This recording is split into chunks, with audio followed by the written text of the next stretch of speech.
Podcast is intended for mature audiences. The views and opinions expressed are those of the panelists and do not reflect in any way those of the podcast partners, sponsors, or affiliates. Enjoy.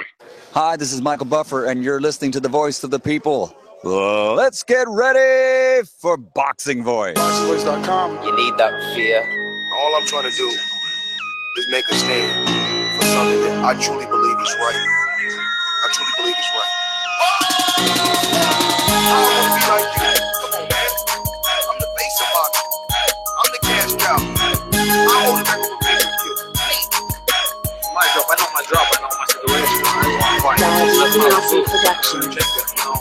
But it's gonna be very difficult for both of us. BoxingVoice.com.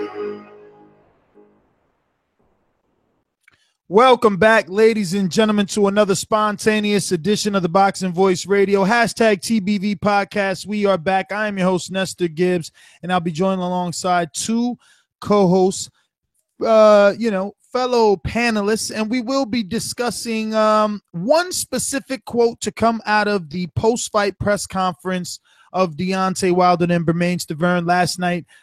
Saturday night, Deontay Wilder put on an impressive first round knockout performance of Bermane Stiverne, and we'll discuss a specific quote. He said that his situation with Anthony Joshua is starting to feel like the Riddick Bowe and Lennox Lewis situation, and that Anthony Joshua needs to just throw those belts in the trash. So we're going to, speak a little bit about that, obviously compare the Riddick Bowe of the past to this situation. So I'm going to head on out to the Golden State, to my co-host, the Hipster Hunter, and get this thing started. Dollar DiBiase production. This is a beautiful performance against a very tough guy in Michael Johnson. How do you feel about it? Fuck that. Conor McGregor. BoxingVoice.com. You know me, Larry. From a wicked entrance, from a flip over the rope into a knockout. When the main thing is, I just help the guy. I wish. BoxingVoice.com. Yes, the hipsters here. Haters beware. And Deontay Wilder, Anthony Joshua. We know that's probably the biggest fight in boxing right now, other than Triple G, Canelo. And this quote from Deontay Wilder, the comparison to Riddick Bowe, Lennox Lewis, a mega fight that never happened. And for a lot of reasons, we can get into it, and the comparisons to Deontay Wilder, Anthony Joshua, and do we have a similar situation here where we may not get the mega fight that we all want? I can't wait to chop it up. I am the youngest person on the panel, so obviously, hopefully, I learned something through this show as well. So some of these expert OG callers who lived through it and experienced it live. I had to go back and read articles from 1992. It's just different. I have a different perspective on it than maybe somebody that lived through it. So can't wait. It should be a fun show. Definitely, man. I mean, I'm not that old, so it's going to be interesting, me saying my opinion. Let's get the oldest guy on the panel. I'm the best ever. I'm the most brutal and most vicious and most ruthless champion there's ever been. There's no one can stop me. Legs to the conqueror. No, I'm Alexander. He's no Alexander. I'm the best ever. There's never been anybody like me. I'm Sonny Liston. I'm Jack Dippy. There's no one like me. I'm from their cloth. There's no one that can match me. My style is impeccable. My defense is impregnable. And I'm just ferocious. I want your heart. Get up! BoxingVoice.com. You muted, Doomy. Come on, man. All a muty amateur hour.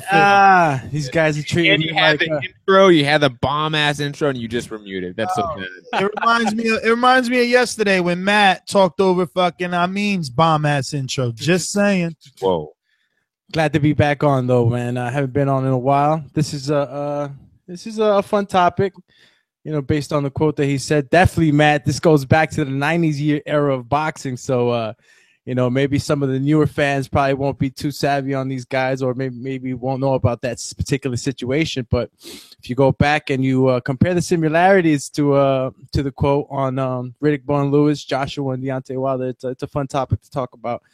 And I can't wait to get into it. All I can say is, man, that was a knockout that Wilder had, but I guess we'll talk about that a little bit on another side.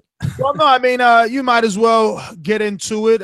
Jesus, man. What was your reaction of last night, or Saturday night, rather, performance of Deontay Wilder, which obviously sets us up for the quote because it was at the post-fight press conference? Well, Ness, you know that we've, and Maddie now that has gone down into the Alabama training camps that Deontay Wilder holds.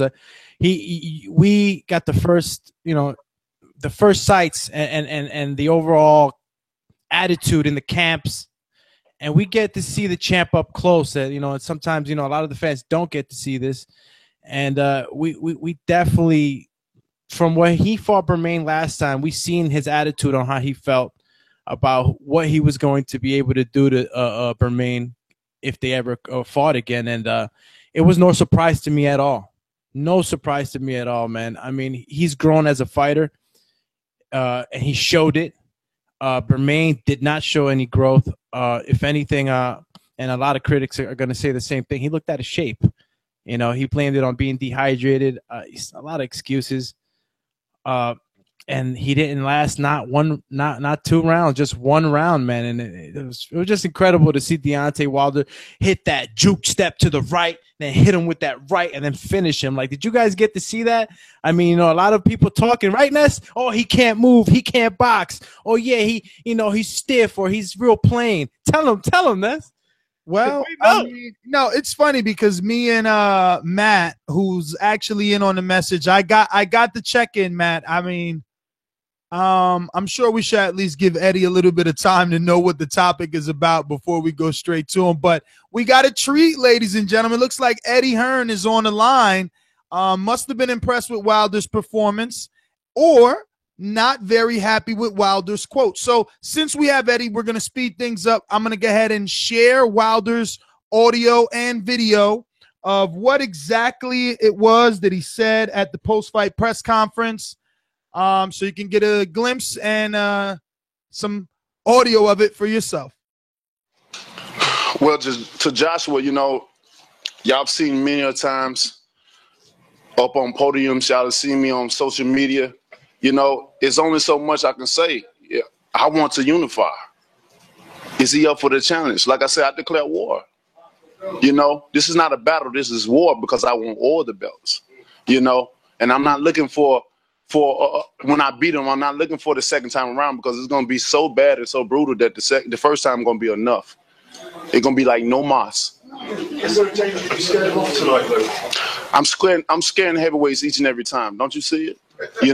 I am the most feared. And if I'm not, then I want somebody to shut me up. I want somebody to prove that to me. I want to be proven wrong. But for right now, I don't feel like nobody's gonna prove me wrong. Who has the guts? He can run for so long, for so far. And I hate this. I hate this. Say this, but it seemed like this is turned into a Riddick Bowe and a Lennox Lewis effect.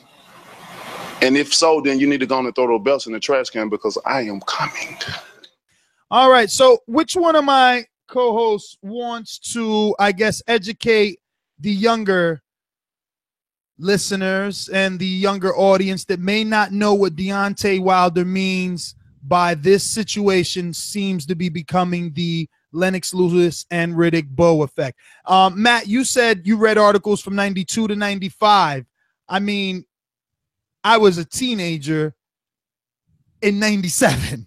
So this was a long time ago. I don't think I probably didn't watch this one live, but I do remember everything, especially the infamous WBC belt in the trash, which is funny because the WBC champion this time around is Deontay Wilder, even though he's saying that in his scenario, Riddick Bowe is Joshua. But which one of you kind gentlemen want to, do the, I guess, take us down memory lane? I'll break it down very fast since we have Eddie Hearn on the line. Riddick Bowe, Lennox Lewis were sort of had on Andre Ward, Sergey Kovalev-like contract, a mini tournament for men. Riddick Bowe fought Evander Holyfield, and Lennox Lewis fought Razor Ruddock. They both won. Obviously, neither of them ended up fighting each other. 2 fights down the line, Riddick Bowe ended up throwing his belt in the trash can, relinquishing it a la Canelo style against Triple G. Lennox Lewis got the vacated belt, then lost his next fight against Oliver McCall. Riddick Bowe ended up losing his next fight as well against Evander Holyfield, and it eventually just never happened. And a few years later, Riddick Bowe eventually retired due to basically Andrew Galata. So that is the concern from Deontay Wilder, that Anthony Joshua may end up throwing his belts in the trash, whatever it may be, the metaphorical throwing the belts in the trash, and not fight him, and the fight never happened. Well, for one, I'm going to say, based on all the Eddie Hearn quotes and Anthony Joshua quotes, Joshua doesn't want to let go of the belts. That's why he's talking about mandatories first. So I don't think that Deontay meant it from that standpoint, Matt. I think he meant it more from the fact that a fight that the world wanted, two medalists in the Olympics who were destined to meet, did not meet. I think that's more what he means. Like, and they ultimately did. Sorry, they ultimately didn't meet because of money. They did not agree on the split. The HBO was trying to offer a guaranteed pot of $32 million, and Riddick Bowe, being the champion at the time, was definitely trying to negotiate and strong arm. He was trying to offer 90-10 splits, basically. You know what's funny? I mean, it's like 2017, and their A sides are still offering 90-10 splits. Remember the initial negotiation rumors with Triple G and Canelo, and everybody wanted Triple G to take that 10%. Well, let's go to Eddie and see what his thoughts were to hear. I mean, basically his man be called this generation's Riddick Bowe when he's the one with all the titles. Eddie, what's going on, brother? Thank you for calling in again. That's amazing and definitely kind of you. Never heard so much rubbish in my life.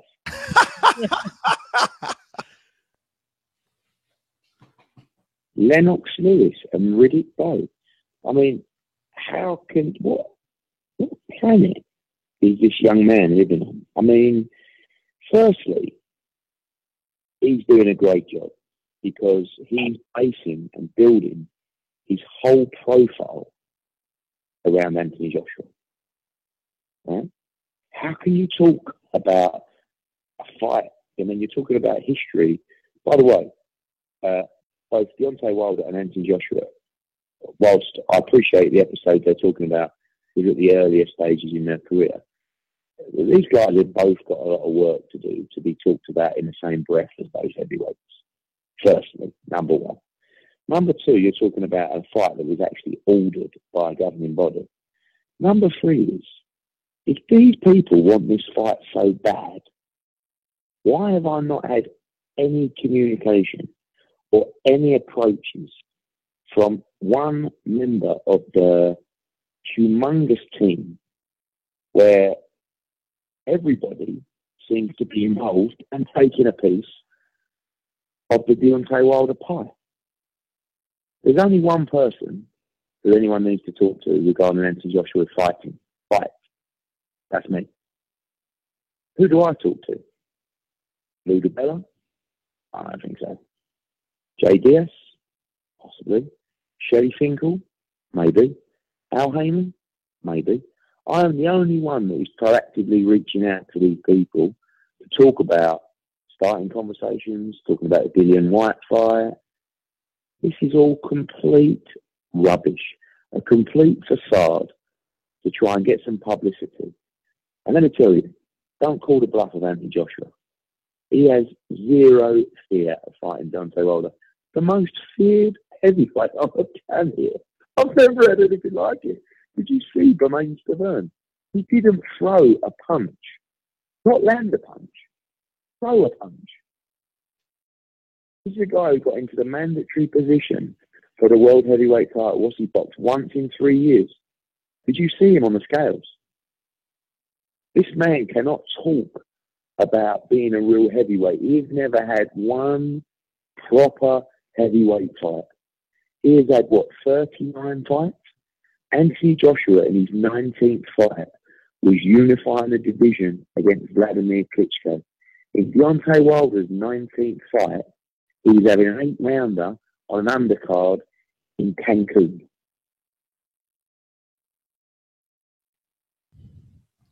This fight will happen. I have no idea what split they want. I'll tell you what, when you're selling 5,000 tickets in New York and we're selling 78,000 in Cardiff, you better get realistic. But But one thing is for sure, we want this fight, and we want this fight ASAP. Eddie, you said that you are the one that's always reaching out to Deontay Wilder's team, that they're not reaching out to you and they're not being proactive at all. Is that true? Have they not reached out in any way to you? Not once. Not once. Not once. I've made all the calls to Lewis, to Al Heyman's side, talking about Wyatt, talking about, I've phoned Shelley Finkel. He called me back once. I saw Shelley Finkel's quotes. God, man, these people just talk bullshit. I mean, Shelley Finkel, I don't know who you might be able to tell me. Who is in charge? I don't know. I maybe you would know more than me. Lou DiBella. But Lou DiBella, I know Lou DiBella promotes boxing events that Deontay Wilder has to think that actually happens to box on. So he's not really his promoter. Shots fired. He certainly doesn't have any. No. Not shots fired. I have had good conversations with Lou, actually today, but that's not mean disrespectful. That's the truth. I don't believe Lou DiBella has a contract with Deontay Wilder. I do believe he promotes the shows that Deontay Wilder boxes on. That's for sure. But I don't believe Lou DiBella is involved in the communication with Deontay Wilder in terms of his fights. Okay? So he has an advisor, a manager, another manager. But all I'm saying to you is, if I wanted a fight, I would be hounding every day. Not talking, not tweeting, hounding to make a fight. Not one phone call, not even a reach out. So Eddie, when I've made the contact regarding White, it's never even Shelley Finkel mentioned it to me. If we fought White, the Joshua fight would have to be wrapped in a deal. We've had this conversation. I went through it with you guys the other day. It doesn't work like that.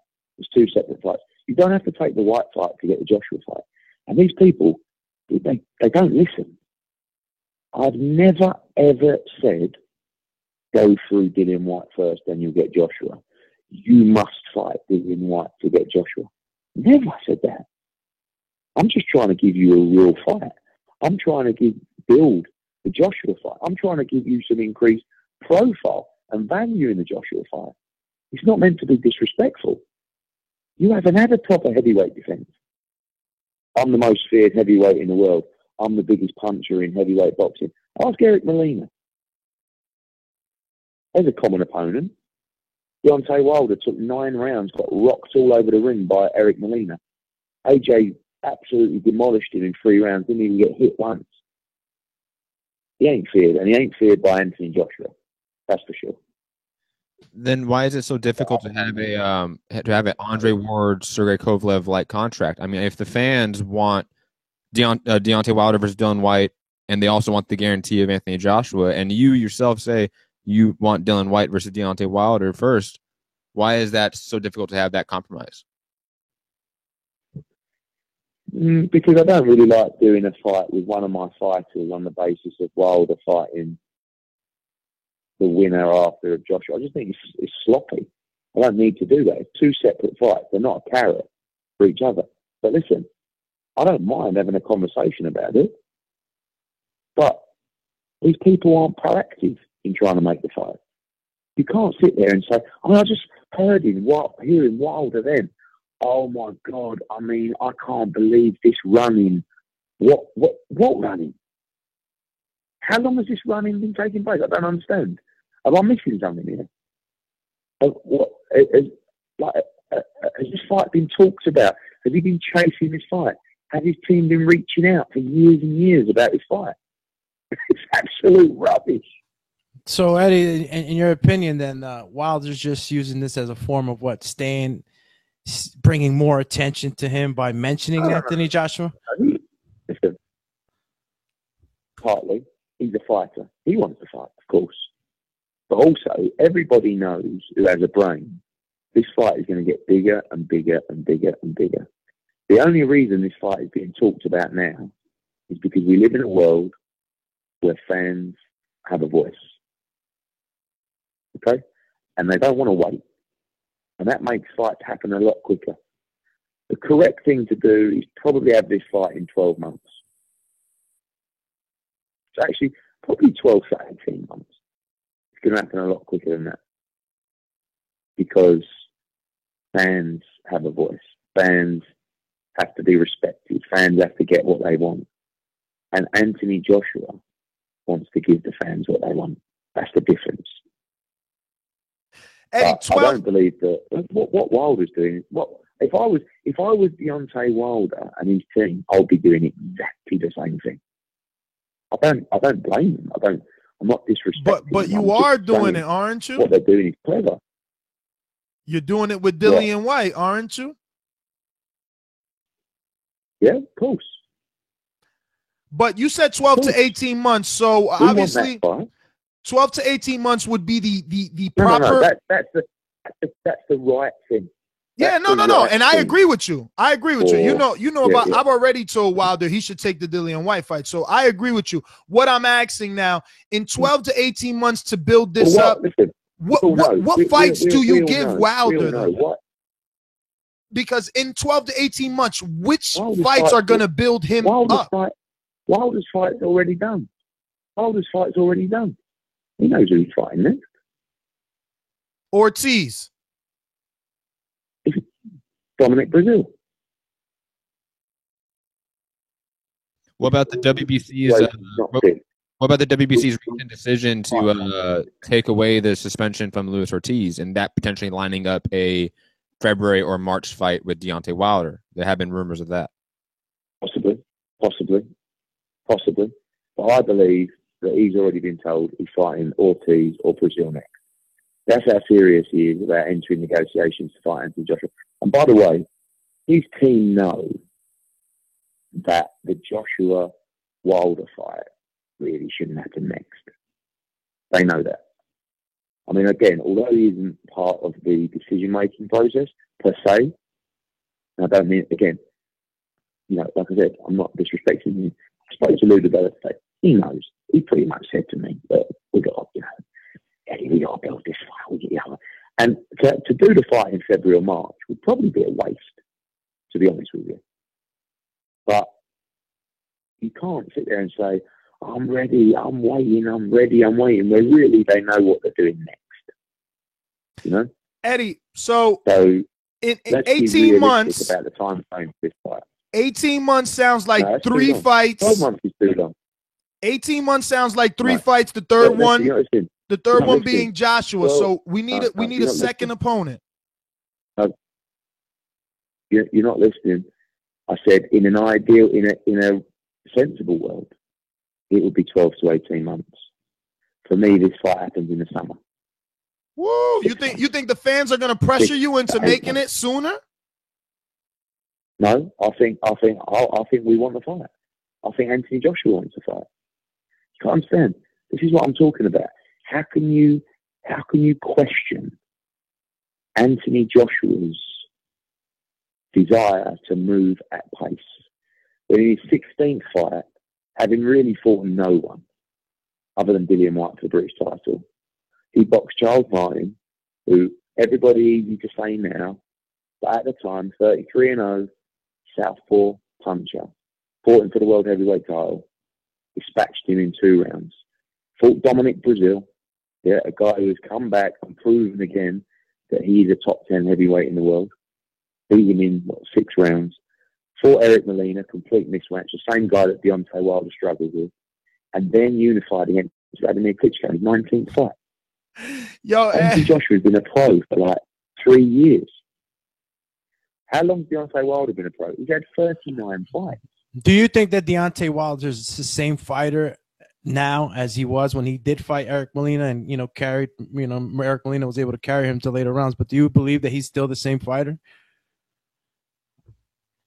Yeah. I think he's probably improved over time. I don't think he's this new model like this. No, I think he has the same frailties and I think he has the same weaknesses and the same strengths. Eddie, you got to play a game with me here. You got to play a game. I need Wilder's next 3 fights. 15-9. Eddie, play the game with me. I need Wilder's next 3. Joshua being the last one. Well, I would say, but let's do Joshua in the summer. But listen. You know that financially it's better to have that one last to build it up the best. So I need the other 2 in between that.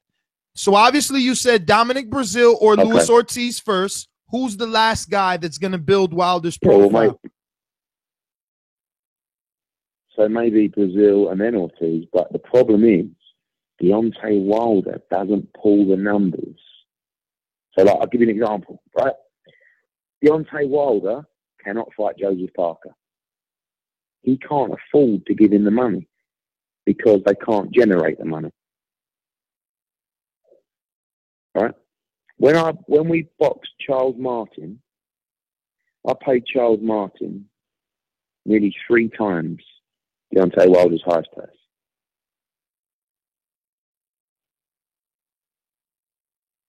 Difference is Anthony Joshua is a superstar. He generates the money in fights.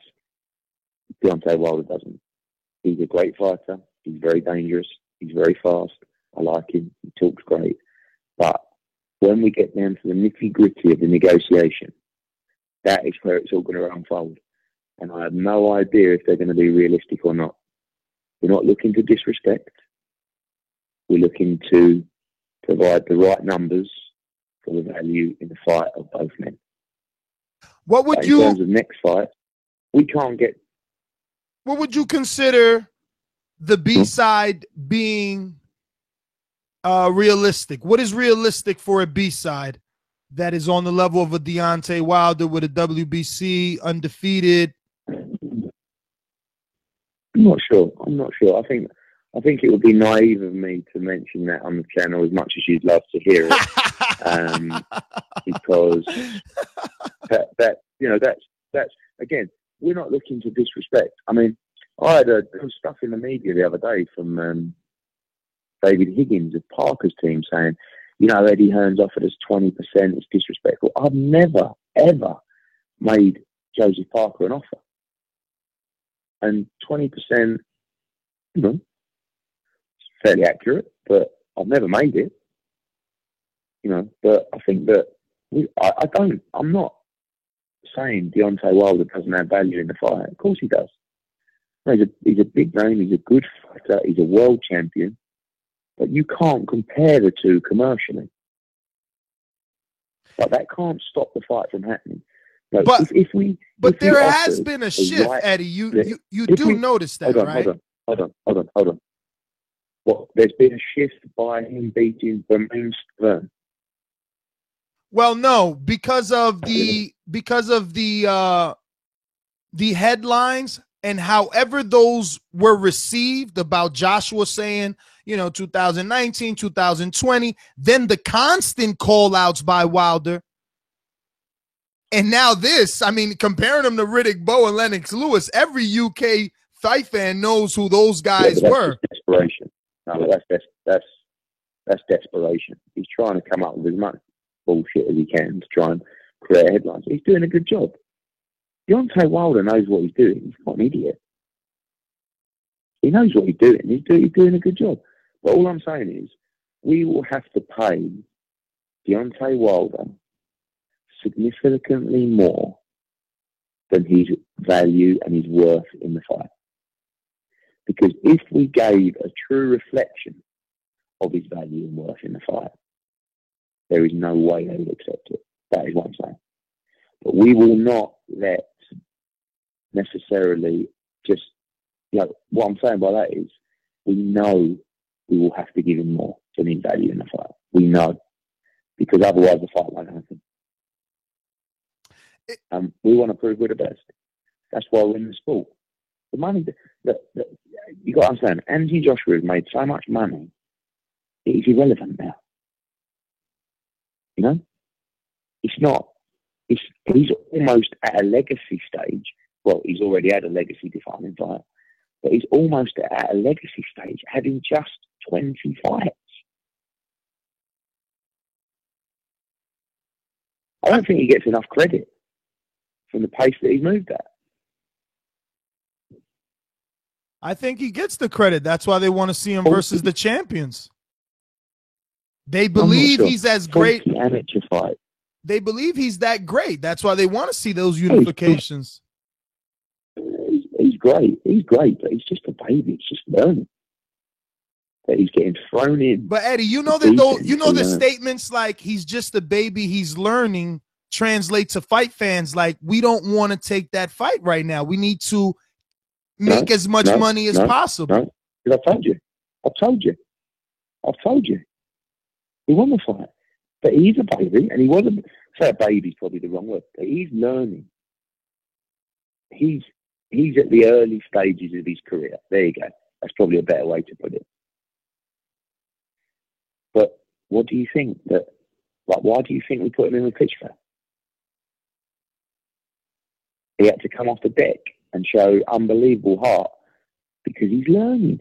You can't expect a young man with just 19 fights and how many rounds he's done in his career, 50, 60, to go in against Klitschko and not come up against adversity in the fight. But he's learning in all the fights. He fights Carlos Takam. He fights a completely different style that he's not boxed before. Comes in at 12 days' notice. He wasn't perfect. He's learning. But he can still be learning against Deontay Wilder and beat him. So then you got to make that fight. He's with a sensible hat on. Of course. But with a sensible hat on, 12 or 18 months, Wilder couldn't lace Joshua's boots, in my opinion. Now, Joshua still wins by knockout, but it's a very dangerous fight. Eddie, what about this narrative that Deontay Wilder's pitching to the media and the public that Anthony Joshua is a 4-round fighter, and he even said he called him Anthony Joshua, so he's saying that he's juicing. Joshua comes in 15 pounds heavier. Is Anthony Joshua doing VADA? What exactly is going on with the drug testing, and what are your thoughts on Wilder saying Anthony Joshua? Because again, it's just a way for him to try and get some exposure. There is not a heavyweight in the planet, or probably a boxer, but let's say heavyweight, that gets tested as much as Anthony Joshua. He's on VADA testing, but even more so, which you guys don't know, so I'm going to educate you, and I'll educate Mr. Wilder as well. One thing we have in the UK, which the fact that this is not introduced in America is quite frankly disgusting. We have universal, nationwide testing for boxers. Random testing for every fighter with a British Boxing Board of Control license. Okay? In the last camp with the Pulev and Takam camp, Anthony Joshua was tested 14 times over a 12-week period. 14 times. And on fight night by VADA and by UKAD. Okay? The reason people say, Joshua's not on a WBC program, he's not a WBC ranked fighter. He's never been sent the forms for that. Now, thankfully, the WBA, we have to pay. Joshua pays about $30,000 per fight to VADA for testing over. But now the WBA, brilliantly so, have introduced another random testing program. So Joshua will now be on VADA testing through paying himself, a random testing policy through the WBA, and a random testing policy with UKAD and the British Boxing Board of Control. He has had 3 or 4 times the tests that Deontay Wilder has had for every single fight. So don't worry about that bit. The other question you asked me was... Four-round fighter. If Anthony Joshua is a 4-round fighter, do you think that after being knocked down in the 6th round, he would nearly take Vladimir Klitschko's neck off its hinges and knock him down twice in the 11th round and stop him in one of the greatest heavyweight fights of all time? if he was a 4-round fighter. Eddie, you mentioned His last 2 stoppages have come in the 11th round and the 10th round. Eddie, you mentioned that Joshua already had a legacy-defining fight, but you also mentioned that he is still young in his career. He's still in his early stages. But if he has already had the fight of his career with Vladimir Klitschko was the last great heavyweight we've had, shouldn't he already be ready for Deontay Wilder? He's ready for Deontay Wilder. I told you already. There's different ways to be ready. Are you ready to beat Deontay Wilder? Are you the finished article? No way. No way. He's going to get better and better and better. To be honest with you, the coaches didn't really want the Charles Martin fight. Not just because it was Charles Martin, but because it was a fight for the World Heavyweight Championship. And his 16th fight. You know? Joshua wanted that fight. Joshua pushed for that fight. Joshua took the fight. He banged him out in 2 rounds and everyone said, oh, Charles, this is a rubbish, you know? Again, like, what? We know where Deontay Wilder was in his 16th fight, his 19th fight, and his 20th fight. And in fact, you know, I was reading quotes today that when Deontay Wilder won the World Heavyweight title after his first defence, Shelley Finkel said he's still, same word actually, and you know, we want to get a few defences in, and he's not ready to unify at this time. That was his 34th fight. Eddie, you also mentioned that if Joshua doesn't have to worry about money because of how much money he's made already in his career. So if he is ready for Deontay Wilder physically with his boxing skill and his talent, and he doesn't have to worry about the money, then why is it so difficult for fans to wrap their heads around this fight not happening until the summer? This fight could easily happen in March. What I said to you was, money's not an issue and talent's not an issue. Well, yeah, it can happen. It can happen. It can happen, and I've already said it can happen next. But if you actually listen to what I said in that quote, what I said was, he's made enough money to not worry about having to overpay Deontay Wilder. It's not about the money. It's about proving you're the best. And he's, you know, it's not like he isn't capable of overpaying Wilder by a few million to get him to fight. That's my job, to make sure that Anthony Joshua makes the most money. Anthony Joshua has the right deal. If it was left to AJ, he'd just go with it. He'd just want to fight. But it doesn't work like that. And by the way, it wouldn't work like that for Deontay Wilder. But do you think Deontay Wilder wants this fight so bad, he's willing to take less than his perceived worth in the fight? Well, Eddie, come on, Eddie, let's not assume anymore, because sometimes I feel like Big Brother making wish happens for my fans, because Deontay Wilder's on the line and ready to answer some questions. You'll get the fight. Hold on, let me put him on. D, welcome on, man. Congratulations on your fight. Eddie Hearn is on the line. Thank you for being on the show. How's everything going? What's up, brother? Everything is going good, man, and thank you. You know, it was a extravagant night for me, man. It was an exciting night. It was an explosive night. And I even more proved why I am the best. I even more proved why I am the most feared.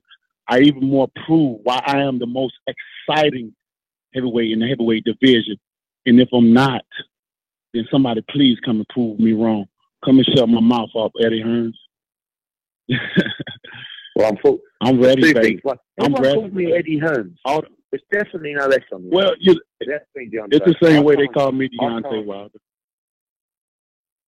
But Deontay, I can't shut you up because I don't have the physical attributes to do it. But one thing I want to make clear to you, and this fight will happen, so you don't have to worry about that. There is no fear from Anthony Joshua in this fight. Zero fear. And this is a great heavyweight fight that has to happen for the fans. So we have never been running. We have never had one call, one approach from any member of your team No. I made someone text you last night to ask you who I should be speaking to. You know that, right? Eddie, come on, man. You know that. Let's be real. Text last night, didn't you? Eddie. You got the text Eddie, last let's night. be real. Eddie, let's be real, Eddie. You know that you what you're saying is not true. My people have been reached out to you. Shelly Finkles have been Not reached one. out to you. No, I've seen Shelly returned the my call. email. Do Shelly we have to returned my call. Yes, and guess what he said? And what he said, well, you said you would put Joshua onto the contract with Dylan White. Shelly jumped on the phone immediately when you said that, and when he called you back, because you lost Palouse. Right. You lost Palouse. You No. never did respond back. You never did answer. Come on, Deontay, man. Let's be real. Just to clarify on that. What's the problem Deontay, right just now? to We don't. Eddie, no, Okay. you just spoke. It is my turn, man. What? Go Hey, on, let's you go. erase. And guess what? And I can play devil advocate. What? Let's say Shelly didn't when I know he did, but let's just say he didn't, and clean the slate right now. What is the problem right now? That's what people want. There's no more excuses. There's no more running. We know what's going on. We know the numbers. We know everything. And the mega of boxing and the money will always be in America. But we ain't worried because we're going to get what we're supposed to. I know me and Joshua are going to fight because guess what? We're going to smoke y'all out. We're going to push you in the corner so far for so long until you ain't going to have no choice but to fight. And when you do, it's going to be over with. I am the one that's going to tear that down. Like I said, I declare war, and I should be feared. I mean what I say. I say what I mean. And you better take this as the response back to Joshua. If he say he's going to eat me, then let him make it public. Let him speak. You can't speak for him, Eddie, because guess what? You're not going to be able to be the one to get punched in the face unless you step into the ring. Thank God for that. Thank God for that. We want to hear. We want to hear from Joshua. Listen. That's what the world want to hear. It's from the champ, not from you. There's only so much that you can do. But what you can do, you can make the biggest fight in boxing happen right now. We ready to accept this challenge. As you can say, we ready to accept. Hey, Deontay, right he there could, ain't no reason to put he him could in also the- he could also call Anthony Joshua on three-way right now, and everybody will just hear it. I mean, he could do that. Everybody got an iPhone, so it's easy to call on a three-way right now. He should be able to drop the call. Eddie's a young guy. He's young and savvy. I'm sure he knows how to do three-ways. Hey, Nesta, you put him you've already on, got the greatest I'll put exclusive. How you Shelly put this on together? too. And I can put Shelly on as well Let too. So let's me make clear this one a thing big up. party. Let me clear one thing up because you said I could have my speak after. I reached out to Shelly Finkel for the Dillian White fight. Shelly Finkel came back to me and we had a conversation, and we'd look at if it meant that we could look, that it would include the Anthony Joshua fight. And I said, I'm not looking to do that. This is two different fights. We can talk about one or the other. That's fine. If you want to talk about the Joshua fight independently, no problem. But the White fight does not include the other. And the White fight, by the way, it's not a sign of disrespect. He's the WBC number one in the new rankings coming out. And I thought it was a good deal. But I'll go back to the Joshua fight, Deontay. Trust me when I say, I'm in boxing to make the biggest fights. There is no one on our side that does not want that fight. There has been no running. The fight has never been talked about before the explosion in the last couple of weeks. So we will be reaching out to your team. We will be making the offers for the fight. We are happy for the fight to happen next. We are happy for the fight to happen in the summer. But you can call it running, you can call it ducking. None of it exists. And you will hear from AJ. He just finished his fight. He's spending some time with his family. He's chilling out. Trust me when I say he wants to fight with you. He wants to fight the best. And you two are the best heavyweights in boxing, unquestionably. It is a mega fight, the biggest fight in world boxing. You talk about the Mecca of America, and I want to make this clear. We don't care where it is either. It doesn't have to be in the UK. We think we've got a great thing coming on. You were at Wembley. It was incredible. Hell, we can do it 2 times, 3 times. You think that you guys might not be in physical shape to do it 2 times. Maybe you won't be. But we have no problem coming to America. We have no problem doing it in the UK. I promise you this, our focus on 2018 and even next, if everyone is happy, is to go into Eddie, Eddie, no let me in June, July. Let me interrupt for one moment because Shelly Finkel, the manager of Deontay Wilder. Yes, right. We're gonna make this fight happen, baby. We're gonna make this fight happen tonight, live on the air. Get him. Put him on the line. Put him on the line. Shelly, are you there?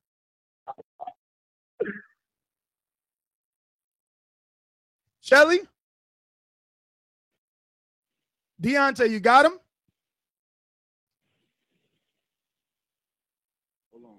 All right.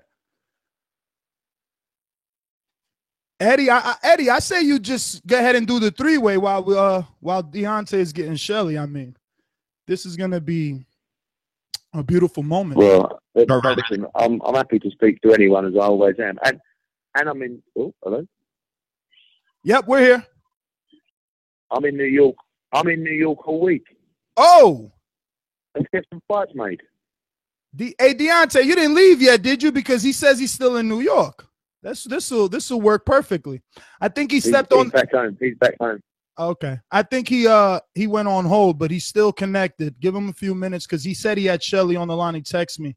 But this is epic. Man, I'm gonna just go ahead and say hi to Anthony right now. Listen, I've got to take my hat off you. I mean, my no. Don't take it off yet, Eddie. Don't take it off yet. Shelly is on the line now. Deontay just said he's back. Let's go. Yes. Ladies and gentlemen, Shelly Finkel. Thank you. Okay. Shelly, we gotta clear something up here. Okay. Eddie said no one has talked to him about anything about the Joshua fight. We haven't heard from no one, not even you. That's not true. Well, actually, what I said was no one has approached me about the Joshua fight. What Shelly did was return my call and asked me if the Dillian White fight involved the Anthony Joshua fight, of which I told him I don't think so. I'll come back to him, and that was probably a few days before the Joshua fight. Wait. I got a tipper. Okay, let me be clear. Rather than us getting into a whole argument or a disagreement, whatever, it was the day after the fight with Pulev ended. That was the day we spoke, because the day I called him back was when Pulev fell out, and he wrote me we would talk the next day. Number 2, I have an email or a text, and I can find it, where Eddie said, Shelly, can I talk to you? I can't get anyone else. And Dillian White, we would like to make the fight, and if you win, you'll have Joshua next. And I called him, we spoke. I go a long way back with Eddie and his dad. Yes. Hello? Okay. And I go a long way back with Eddie and his family and have tremendous respect for them. But after that, I have not heard back from Eddie. And if he wants, Al will accept his call. I'm on right now. And if he wants to make a Joshua fight, my fighter wants that fight next, or as soon as we can make it, and we're open to it. Sounds like we better be seeing each other in New York. You tell me when. One thing is, Shelly, I'm not sure about the bit where it said about the Dillian White fight involving Anthony Joshua. But anyway, the Dillian White fight and Joshua fight are 2 separate things. And I'm happy to have a discussion about Joshua then. But, yeah. The Joshua fight, as I've said to Deontay Wilder, I have a meeting with Anthony Joshua tomorrow. This is a fight that has to happen in 2018. I'll be honest with you, it wasn't really in our plan to do it in March or April. We were planning on having a fight abroad or potentially a Joseph Parker fight, but I've no problem in sitting down and talking about the deal for this fight. I said to the guys earlier on the call, if I was a sensible guy, I would say this fight makes sense in maybe 9 or 12 months' time. I don't think it's going to wait that long because we live in a world where social media and fan interaction takes over. And even though Anthony Joshua unified the World Heavyweight Championship at his 19th fight, and I think in his 19th fight, Deontay was having an 8-rounder in Cancun. And actually, I remember your quotes, because I saw them today about when I think it was after his first defence, he said that Deontay Wilder was just a baby and he just won the title. You know, there's no need to unify. He's got to take his time, etc. That was in his 34th fight. So despite the fact that we are at the embryonic stages of our career, we're still willing to take the fight with that confidence. So I hope then we that should make it happen. Sit down in New York this week. And when are you talking about meeting in New York? What time, date, whatever? Well, I suggest I send you a note straight after. I don't want to give my complete itinerary away. But I arrive late tomorrow night. I'm in New York until Thursday afternoon. And then I'm down in Long Island for the show. Okay. We make one thing clear, because Kelly, we're on, and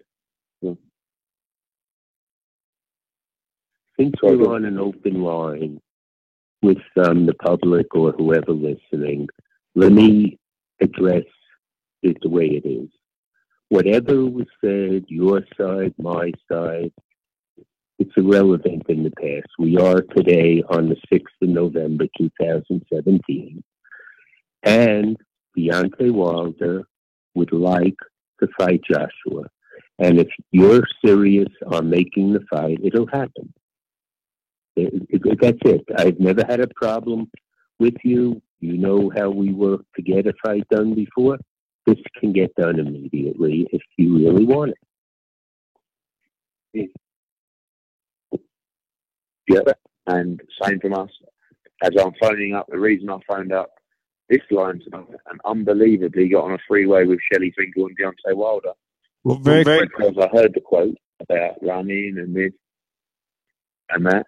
And from our side, yeah, no problem at all with this fight. The greatest, the big old boxing. Simple. Look, it's the fight the fans want more than guys, any other. I don't mean to interrupt. And I know, we're ready to go. Shelly, I don't mean to interrupt. I know I don't belong in the conversation. I am the host. I am being told Tyson Fury is now on the line. And I gotta just check. I really gotta check if that's true. Because if Tyson is on the line, I'm gonna die right now. So can I just check it without disrespecting anyone? No, one second. If he is, I know him well, but that's nothing that we want to discuss. No, all right. Tyson, we're gonna make you wait, Tyson. Don't hang up. Return to the Mac. Listen, Shelley, I'm gonna drop you an email in about 2 or 3 minutes, and we'll put a date in the diary for this week. I'll let you guys crack on with Mr. Fury if you want, or I'll stay on and talk to him, whatever you want to do. Got nothing better to do. All right, I'll wait for your email and we'll respond and get together. Speak soon, Shelley. Wow. Well, Shelley, thank you for calling in, Deontay. Thank you, Deontay. That was amazing. No oh my God! Yeah, no problem, man. You know, we want people to know the truth, you know, and we want people to know that it's not us that's stalling. It's not us that sitting back and making excuses. We want to fight. We can back up every word that we have said or going to say in the future. We can back up as you can see, when I speak the truth. I speak things and it comes to pass. I want to see if I'm the best. I know I'm the best. But like I said, I want to prove to the world that I am the best. If Joshua the best, they say he's the best. He haven't said he's the best. He won't even say it. He's unconfident. He don't even know, but I know for sure I am the best. Hearn said he'll knock me out in 3. So what's the excuses with all the other stuff? I want to know right now. You say he'll knock me out in 3, so what's the wait? If I didn't fall bars, if I haven't fought nobody, we know for sure that I've called out all the best in the heavyweight division ever since obtaining my belt from the Klitschko, from the Glasgow, you haven't fought any of them. from anybody who want to call against, for the Ortiz, from the Povetkin, but we all know what happened. These guys either took other routes because of fearing me, or they got on PEDs, and that is the fact. So when y'all want to say that I haven't fought no one or this and that, please say the reason behind why. Because when it comes to Deontay Wilder, there's always a reason why. Why he haven't fought the best. Why? Why these guys haven't fought him. Why? Why is Eddie saying his man would knock me out in 3 but don't want to make the fight? Why? Why is it an excuse or popularity? When it became social media, because half of the followers is from you guys, from the UK. You know, let's make this fight happen. No more excuses. No more ducking. No more dodging. No more excuses. Deontay. Fight makes a fight. Deontay, can I ask you one All question? right. I'll wait to hear from Eddie, and then we'll go from there. Cheers. Thank you. Deontay. Thank you both. Thank you, Ellie. Hey, don't hang up, Deontay. Eddie's starting to get a last word with you. D. Oh, he's there. He's there, Eddie.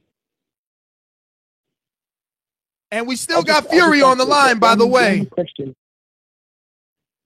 Yeah, just the last question is, when you talk about all this running, all this ducking, all this excuses, where has this been? I don't understand. What are you talking about since Saturday? Or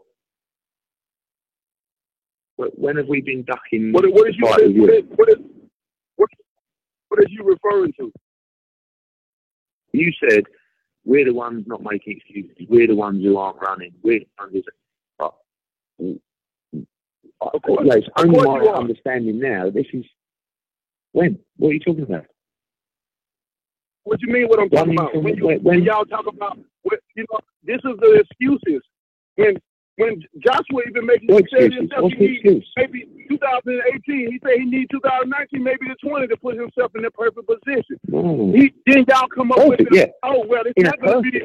Come on, first you said it's not going to be. Eddie, you made an excuse about the splits. Now you're talking about money. You're talking about the splits. Now you're trying to say, well, hell, we're not going to go to America. We're going to stay here. That's another excuse. The ultimate excuse and the pussy blocker is the Dylan White. Come on. I would love to smash Dylan White. Did you see Stavern? That will be a Dylan White written all over again. I promise you. All you got to do is put that boy on there behind the contract. It's easy. We are easy. This fight is easy to be made, but you know, and I know, Eddie, I'm a killer. I am the hit. I am the man that the hit man. I get the contracts. I get the guys in front of me, and I get rid of them. That's my job. That's what I do. So as a hit man, I know when somebody's nervous. I know when somebody's stalling. I know when somebody don't want no war or no smoke, because I do this. This is what I do. You promote. You do a great job at promoting. I'm a head hunter, and I'm a hit man. I do a damn good job at what I do. And I smell bullshit. Like 50 said, I smell pussy. That you, Eddie? Make the fight. Make the fight. Get the people what they want to see, baby. I smell pussy. I'm a real one, Eddie. I'm a real one, Eddie. And when you remember the real one, man, it ain't no ducking, no dodging, baby. The world know now. Y'all had people brainwashed for a long time. Y'all did. Y'all did a hell of a good damn job, too. But I couldn't stay silent. I had to. I had to let y'all know that, hey, it ain't me. And the heavyweight division that made me even more stronger to what I am now, because they started getting on PEDs. Look at Kerry Strong. He really wasn't a gorilla after a while. He ain't gonna try to show up in the fight and talk shit. But I had them young boys who were about to get on his ass because they fed up trying to hear this shit too. The world wants the best to fight the best, no excuses. Joshua don't have no mandatories, nor do I. That's another excuse y'all try to make up. Mandatory.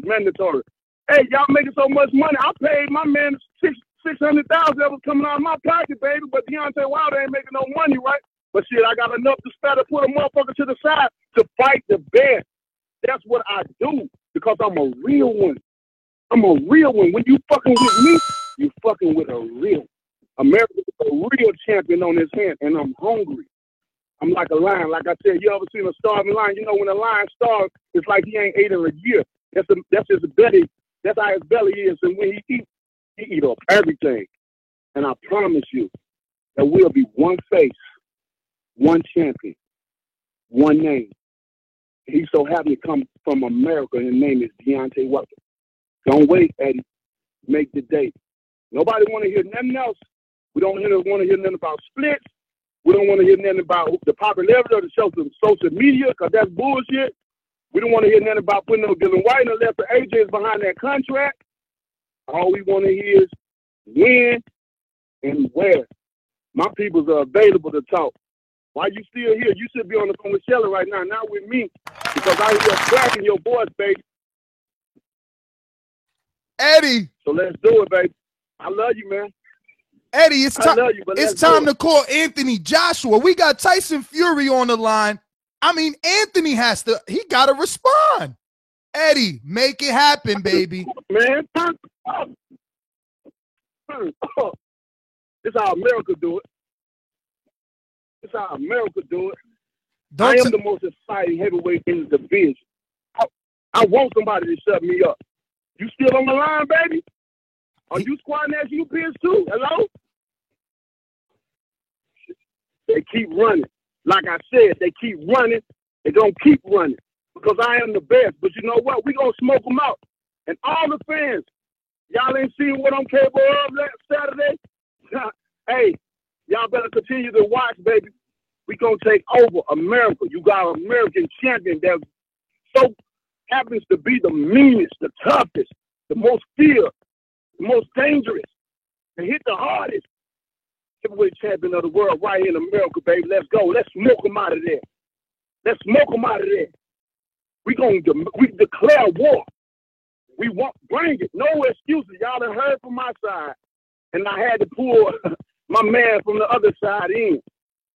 Eddie been lying to y'all all along, and y'all been believing in this shit. But, you know, you can go for so long. Deontay. Come out. Deontay. Goes on in the I got Tyson Fury telling me. I got Tyson Fury telling me to put him on ASAP. You want to hear from Tyson Fury? Because I definitely don't want to cross the line here. I don't want to. Eddie, are you still there? Eddie, you're not talking back. Cat got your tongue. What's going on? Eddie gone. No, he's still there. Eddie gone. No, he's there. He's there. He's there. Oh, is he? Well, hopefully he's on the line with Shelly Finkles right now. Possibly. Maybe he went to do that three-way for us. I don't know. But hey, put my man Tyson on. Let's go. You got to say, welcome to the party. Tyson Fury, is this you, my friend? All the bitches in the house say yo. Yo. Oh my God, it is Tyson Fury. This is epic. Tyson, how are you? I'm fantastic. First of all, congratulations, Bomb Squad. Excellent job. Second of all, please don't fight AJ. You're going to take my $50 million, just like you done to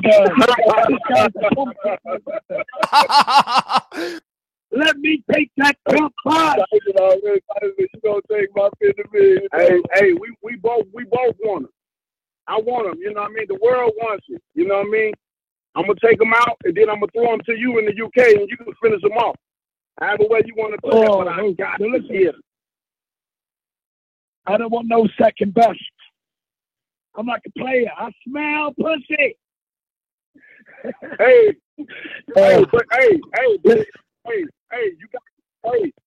you had the opportunity that I didn't get the opportunity to have, and that was with the Clito. So you got him first. So let me take Joshua first.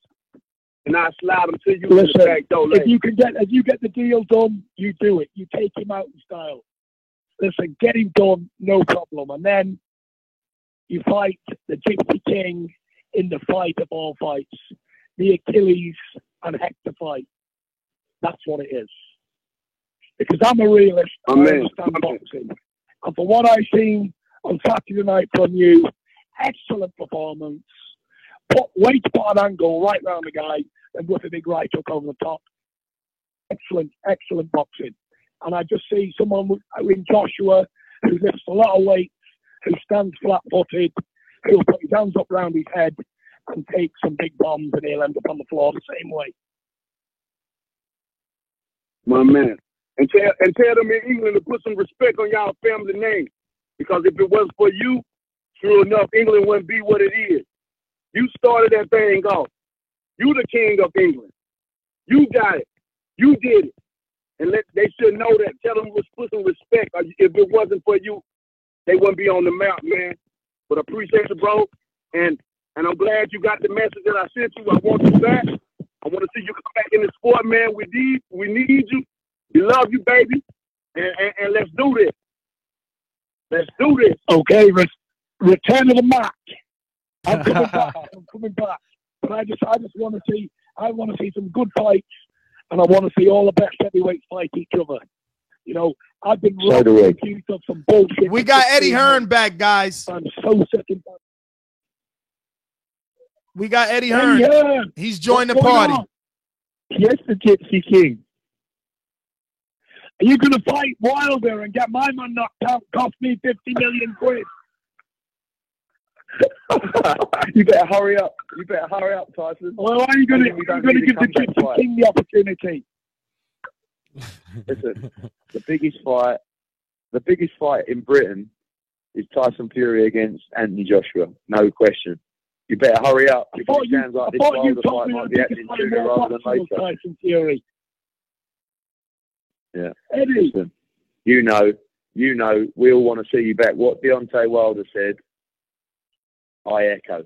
We want you back in the heavyweight game. Because let's be honest, Joshua, Wilder, who else?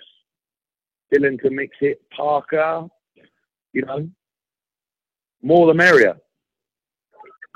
And you know, Tyson, there's so much money to be made out of it.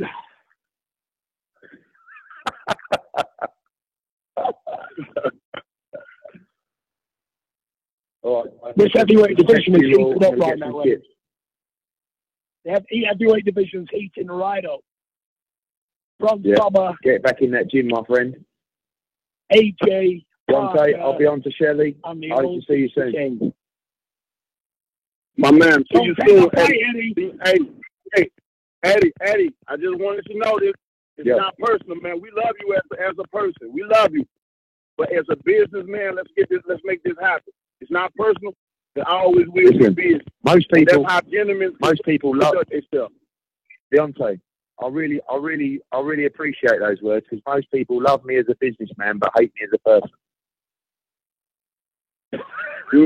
Well, they got it all wrong. Listen, it don't matter. As Shakespeare said, Deontay, all the world's a stage. It doesn't matter. The only thing that matters is our health and our family. The love of the sport, the love of the competition, the thrill of the fight night. This is what we live for, to find out who's the very best. The money aside, the competition is so much sweeter. God bless you all, and I hope to see you all soon. Oh, man. Eddie, man, thank you so much. On that note, I'm out, fellas. Tyson, welcome back, baby. Let's get in shape. UK get his man back his license so he can fight and continue the heavyweight division to be lit like it is, baby. And I'll see y'all guys soon. Bomb Squad out. Bomb Squad! All right, D. Thanks for calling in. This has been one amazing show. Yes. Pressure Bust Pipes. Jesus. All you writers that are going to steal my quotes, don't forget the source. I'm just saying. Don't be all greedy with the love. Show some. Everybody watching, hit that thumbs up button. future, present, past. If you want to call in real quick and give your thoughts on what you just heard, you can do so. 1-425-569-5241. Press 1 time. International callers anywhere in the world, you can always call us absolutely free by adding Nestor Gibbs on Skype. That's NESTORGIBBS. Matt. Yes. What did you think? Wow. I mean, first off, Tyson Fury for just calling in. I just randomly probably came across him on YouTube late at night. That's my boy right there. Deontay Wilder and Eddie Hearn talking to each other. I'll do it. I want to have some fun, So just salute to Tyson Fury. Obviously, everyone in boxing wants him to be healthy and him to be healthy mentally and physically. So just back in action, man. Prayers and thoughts, and always, to you, Tyson Fury. We always want you back in the sport. But man, Joshua Wilder in March and February. Did we just make that happen? Did we just make that happen? I have to go backwards, man, because it's like that moment when Eddie Hearn, Shelly Finkel, man, salute. Just salute. Yes. Eddie, Shelly did not come on here to play. He was told what to do, and he set out to do it. That was amazing. He wanted dates and times. He wanted to make sure they was going to get a meeting. But what was better was very quickly. I want to get this.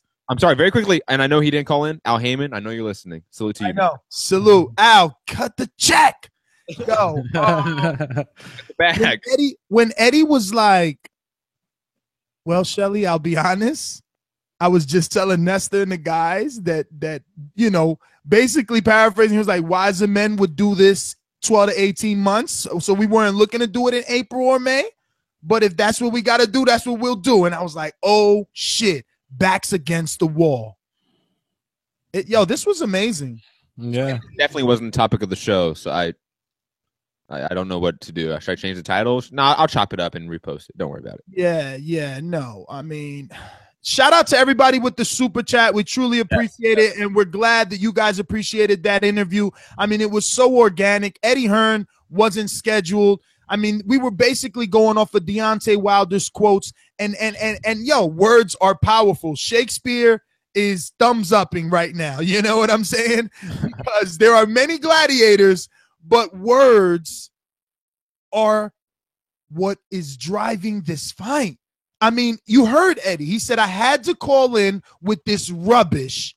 How could Anthony Joshua be Riddick Bowe?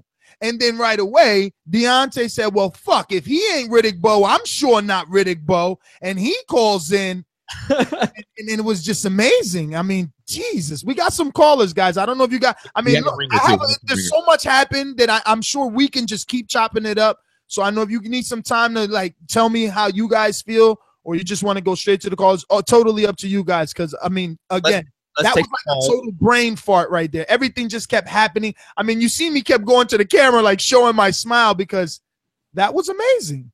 I say we take a couple calls so we can digest it because we were just all there for it live. All right, let's do it. We have a ringer, Georgie Porgy from the Boston area, so let's take a couple calls, then we can delve into a little more.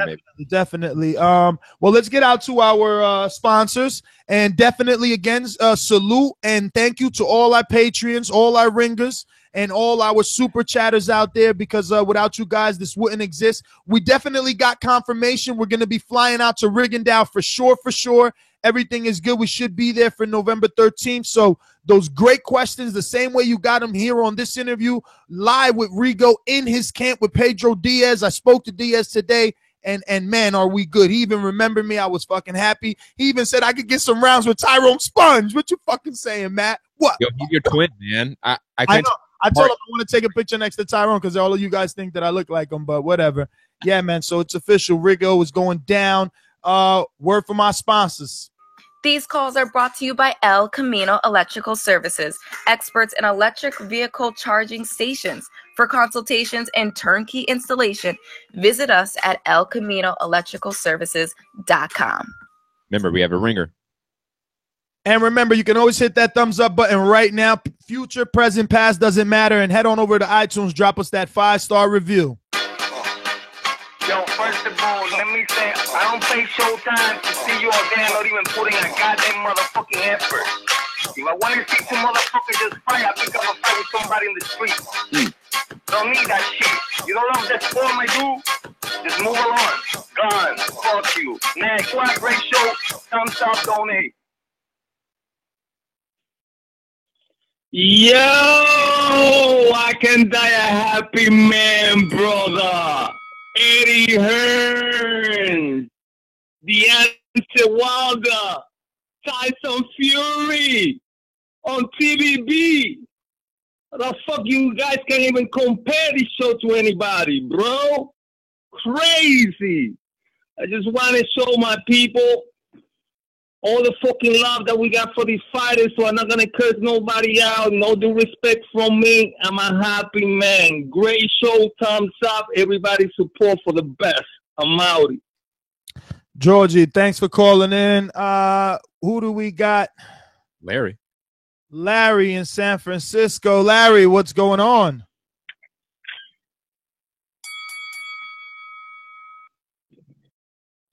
Hey, big ups to the Boxing Voice.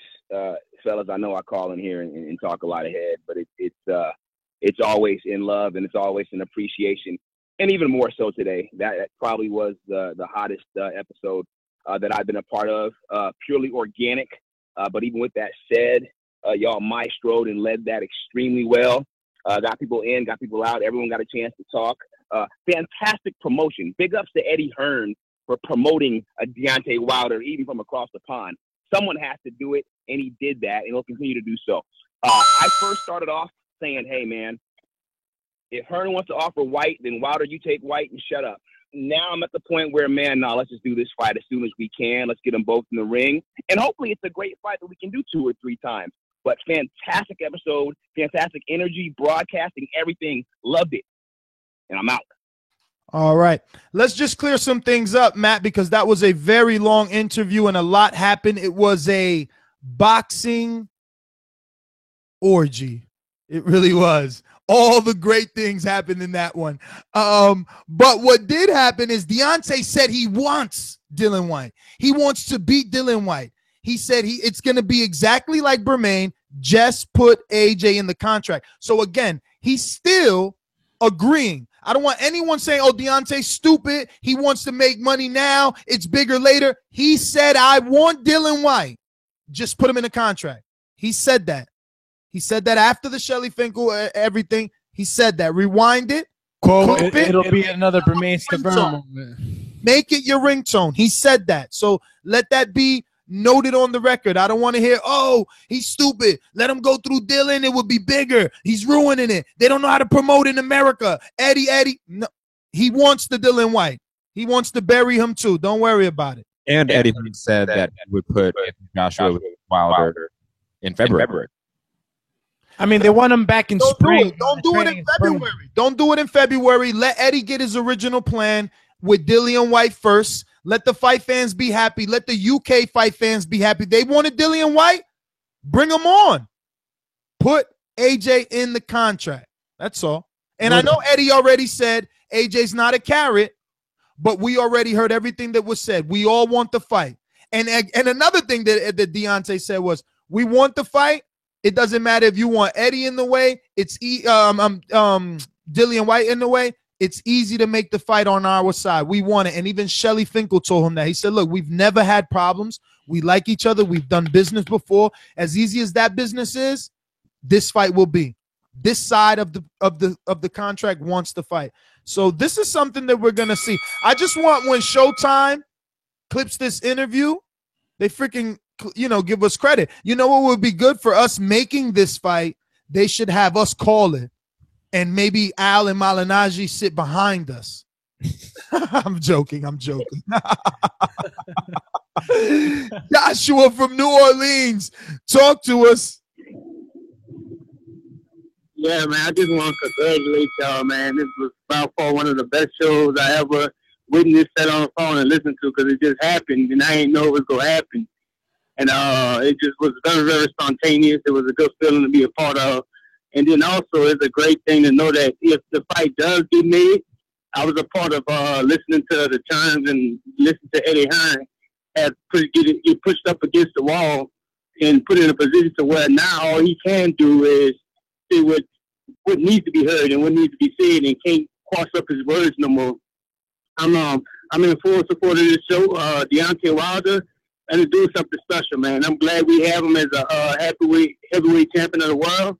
I really wish he get way more recognition than he get. And I mean, just keep the dude around, and he's gonna make some exciting things happen.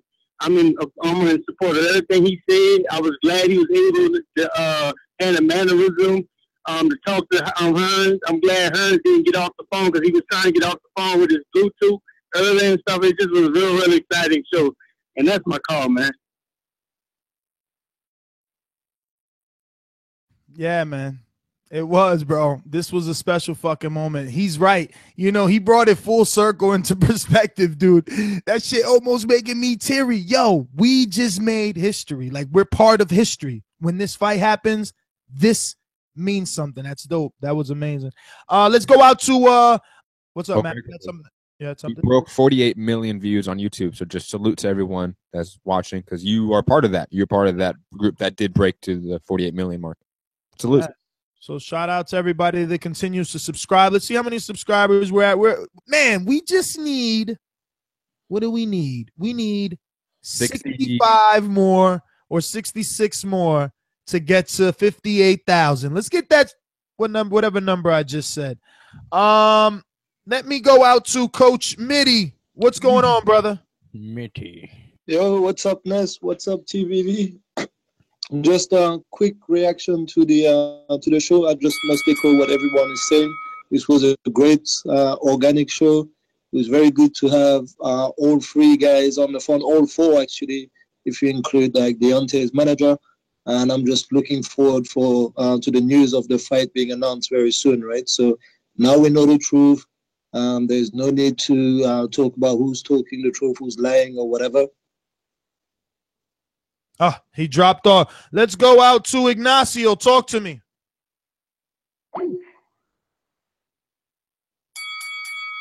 Ignacio on Skype. Or Inacho? Niancho, what's up? Hi guys. First time caller? First time caller, yes. A few times I watched your show. First, I want to say it was great. I skipped the start. I just joined. It was very entertaining. Thank you for doing all this. I just want to say that first of all, of course, all of us, we wait for Deontay Wilder versus Anthony Joshua. And when I started watching boxing before few years, I was thinking that Deontay Wilder is a great boxer, and it was so fun to watch him because he's very attractive, knockout everyone. Excuse me, do you hear me? We hear you perfectly. Yeah, okay. But with time, really, I got the impression what the whole European public is thinking, that Deontay Wilder actually is picking his opponents. I got really disappointed that everyone who he's supposed to fight, who is really decent, somehow is eliminated or he's not fighting him. So I really hope that some good fights happen. But I really doubt. So now I think actually finally is the time, after I hear this conversation, that they will fight with Joshua, which will be a great fight. I wanted to add some things about Joshua Pulev, if for you guys it's interesting, because I know personally Kubrat Pulev. So basically all the things that people were speaking about this match, Kubrat is a person with huge values. And believe me, he won't, if you believe it or no, maybe not so many people think he had a chance to beat AJ, but Kubrat is a person who wants to go to the ring and win. He doesn't care so much about the money, because everybody was blaming him that he will not go on the ring and he will miss 5 millions, he will miss the cash out. But he's not the guy who cares so much about the money. And when he said this, that he cannot go on the ring with one hand, he truly mean it. And I'm pretty sure that sooner or later he will come back. I know that Joshua have to fight his WBA mandatory. Then he will probably do unification with Wilder or Parker or whatever. But I'm pretty sure that Kubrat will play this match. And he was really honest, because this guy, he mean what he said. I mean, for him, it's really important to become world champion, and he doesn't care so much about the money. Well, all right. Thank you for calling in. Where are you calling from? I hear the accent, obviously. So what country are you calling in from? Bulgaria. I'm countryman of Kubrat Pulev. All right. Are you a countryman and in his camp by any chance? I mean, we did have a lot of team members calling today. I mean, if you have, I'm not from his camp, but I met him this summer and we become friends. So we are hearing each other on the phone and we share some stuff. And he is telling me some things, and I wish him good luck before his matches. So we keep in touch. All right. Well, listen. Thank you for calling in, brother. You can place yourself on mute and you can just continue to listen. We're going to go out to Lionel in Las Vegas. Thank you very much, guys. Thank you, buddy. What's up, brother? Hello. Oh, man. Hey, the show was epic today. Hey, congratulations. I really think when we finally get this fight, they got to thank y'all. This was big. Today it was epic. I'm glad I'm a part of it. I just came home. I mean, I just got back to Vegas. I was at the fight in New York. Man, the atmosphere, it was epic. I'm glad we got that out the way. Hey, I'm Team Wilder, man. We're going to make it happen. No excuses. I really hope it happens in Vegas. But at the end of the day, I feel like it's not Wilder's fault. He tried to fight the best. They were on PEDs or whatever was going on. I love Wilder, man. He's out there calling people out. He's telling Anthony Joshua, I want to fight you. Anthony Joshua is on hush. But truth be told, Eddie Hearns is smart, though. Don't get me wrong. That's his cash cow. Soon as Anthony Joshua takes that L, he's still young, but he's going to take that L, and it's just, it's bad for business. So he's trying to withhold. I think he's just trying to withhold until he can finally just make that fight. But eventually it's going to happen. So hopefully it happens soon, man. A couple of months, I'm saving my money. I'm going to be there. If it happens here or wherever, we got to go travel, wherever it happens, man. But this show today is epic. They should really thank y'all. This put some things together. Not everything, but this put things in line. People got to speak their mind and say the things they needed to say. So there's no excuses moving forward. No more bullshit. This shit should happen. Definitely. Lionel, thank you for calling in. Man, I'm going to tell you, this at least, Matt, put the wheels in motion, bro. I mean, phone calls are going to be made and emails are going to be made, because if not, Deontay is going to take to the media saying they never reached out. Eddie said he was going to send us an email. Eddie said he was in New York. He was going to meet with us. They never reached out. Let's go back out to Coach Mitty. Mitty, thank you again. I just want to say first, obviously you're a patron, so thank you for that. But super chat as well. That's amazing. I hope you got better reception. What's up? Yo, Ness, can you hear me? Loud and clear. All right. So very quickly, no problem for the super chat. This is well deserved. I'm just going to echo what everyone has been saying there. This was the best show we've ever been part of. And one thing that people are forgetting to mention is that, TBV is growing and is becoming something that is different, man. Getting all the sides of the story around one side of the mic, getting the truth out, and getting fights made, right? This channel has to grow to something that is much bigger than what it is right now. So let's carry on the movement. The people are speaking. The people are getting what they want, thanks to TBV. So that needs to grow to something else, man.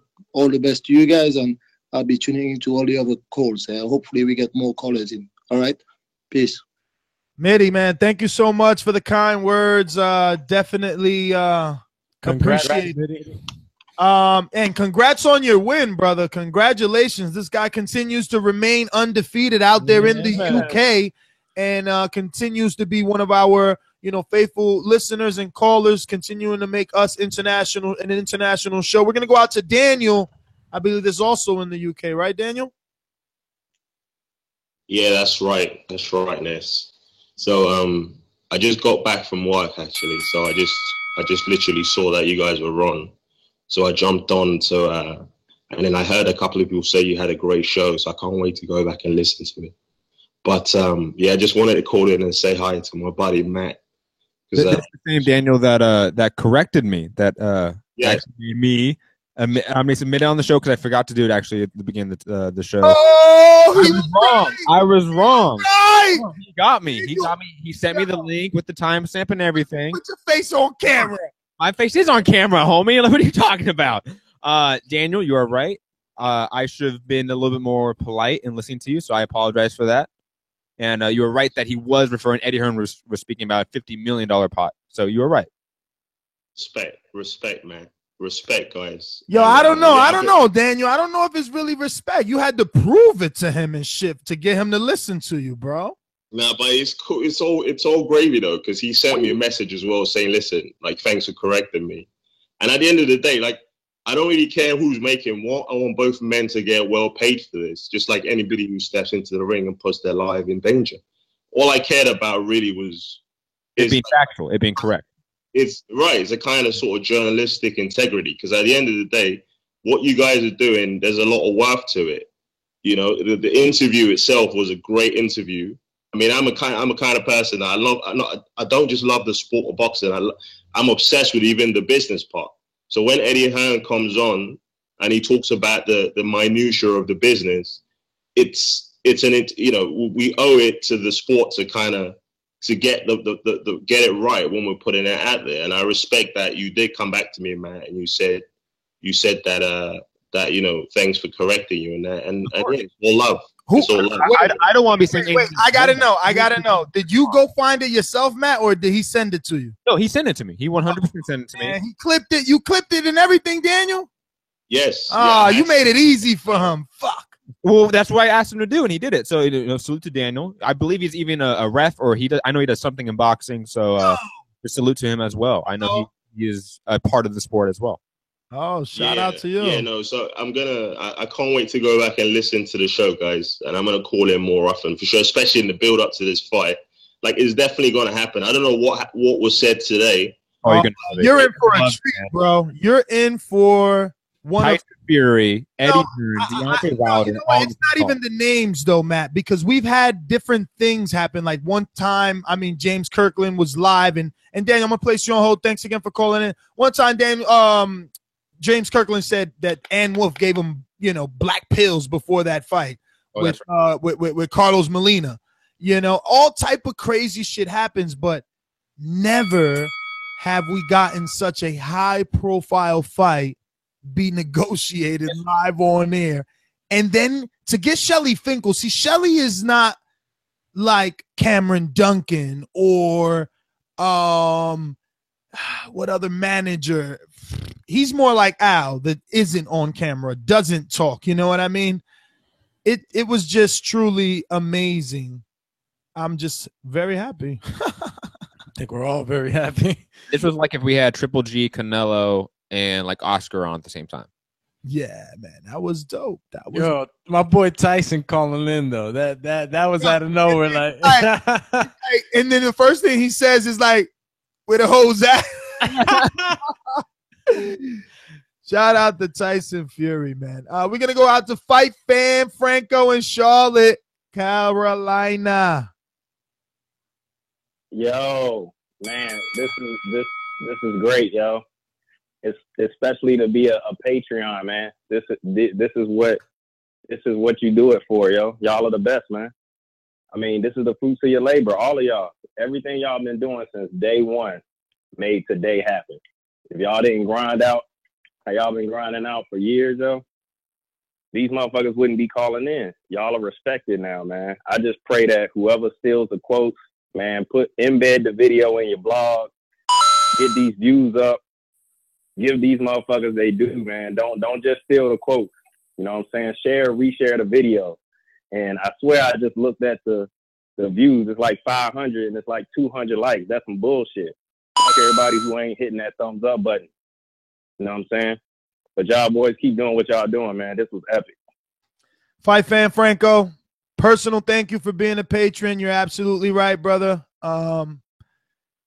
It's happening, man. It's happening. Shout out to Matt, bro. Shout out to Rob. Shout out to Matt for real. No, bro, yo, we shit is moving, B. That was an epic moment. Listen, if you're gonna call in on Skype, ladies and gentlemen, you have to absolutely add us. Chris Garcia, you have to add. I wonder if that's Border Wars Chris Garcia. Dwight, you have to add. There's no way I can add you to the call if you're not added as a friend. So what could we do? You gotta add if you want to be part of it. Hit that thumbs up button. It doesn't matter if it's the future, present, past. Doesn't matter where you're at in the world. Hitting it always helps. Head on over to iTunes. Drop us a 5-star review because this is a podcast. You can definitely take us on the move with you in your car, Apple Play, and pretty soon on iHeart from what I'm being told. So, Dwight, you have to send a friend request, Dwight. There we go. I'll accept that friend request. Now you can call back and we'll merge you. We're getting tons of callers calling in. We're going to go out to some more alumni. Where is this? Because he's fresh. This is new for my mans in them. What happened? The new intro. Yeah, I know. That's what I'm saying. So it's new. So I have to remember where I put it. Like, bam. Just like the king is what I mean. The king is what I mean. My man, get a cup and put some change inside your hand. Now hold up. Let's make it sufficient. Everybody that's agreeing.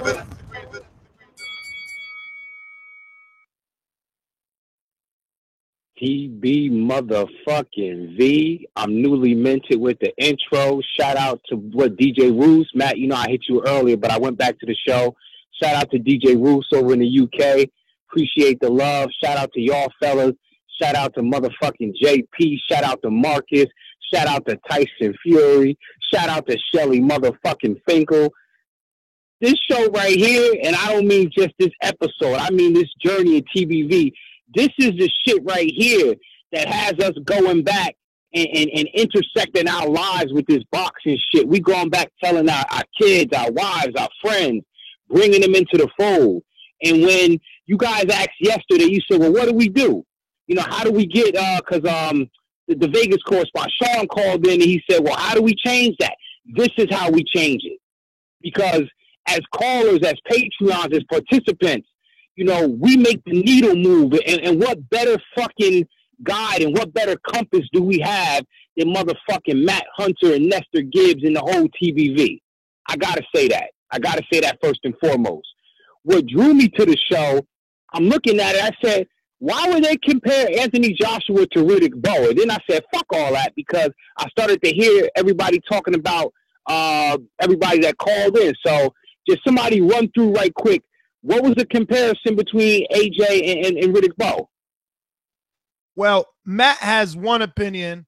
I have another. I think that the comparison is more about the big heavyweight super fight between two Olympians that never happened. Matt thinks it's more about Wilder being direct in his quote and saying AJ's basically going to throw the titles away like Riddick Bowe. No. That's not what I said. I think you misunderstood my opinion. My opinion is that, but you have to add on to it because of the money. Because the reason Riddick Bowe, Lennox Lewis didn't happen is because they could never agree on the split. And that's, I think, the concern from Wilder is that both camps can't agree on the split. But hopefully, because of this call, because of this show, we get a deal or something in the next week or two. Pretty much. Yo, and I said that yesterday. I just want to add that Wilder. I'm sorry, but I just want to add that. No, go ahead, brother. That God knows I'm grateful for everything that he allowed to take place a few minutes ago. But I'm also sad that Eddie didn't get AJ.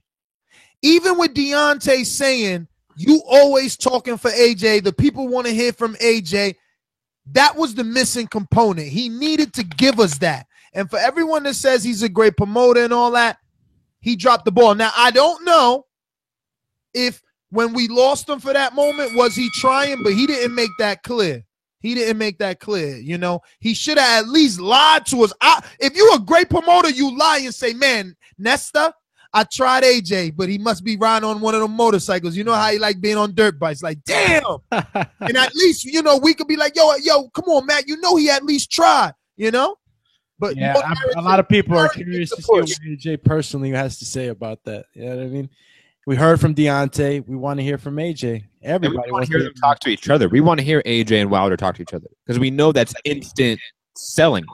Like Yo. those two guys talk to each other. Eddie needs to get us a Camp Life. We need Camp Lifetime the way TBV does it, not the way the HBO does it after they stole my idea. And I don't believe for a second that AJ, there is no fear in that man either. So I'm curious why he wasn't able to, get him on, because AJ's a real dude too. I mean, remember when they had that encounter? I want to believe that he tried, because I know AJ's cut from the same cloth as us. Let's let Amin finish up. I mean, go ahead. Nah, I mean, I just was trying to figure out the comparison, but I do look at it in the way, both Olympians, Holyfield was in the 84 Olympics, Bo was in the 88 Olympics. That fight should have been lined up in the very same way. You got these two guys. So I definitely see the comparison.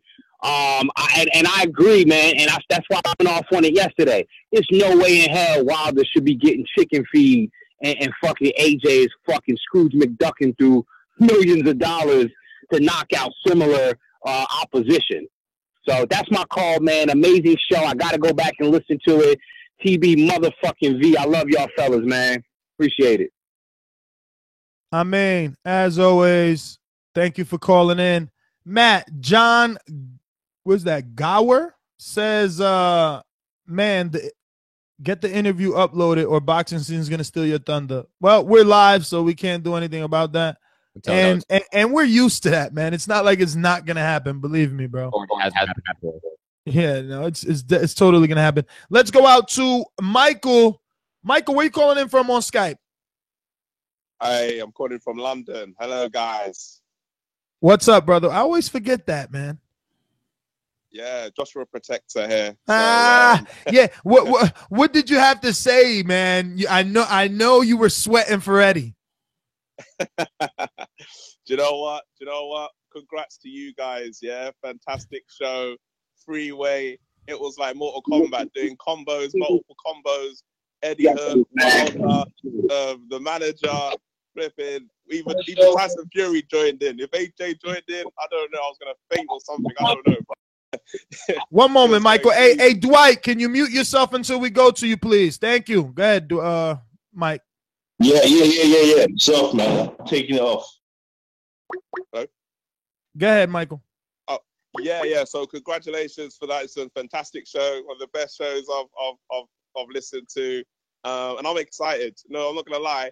I'm excited about the AJ fight. Wilder talked himself into a beat down from the century from AJ now in March. That's what he's talked himself into.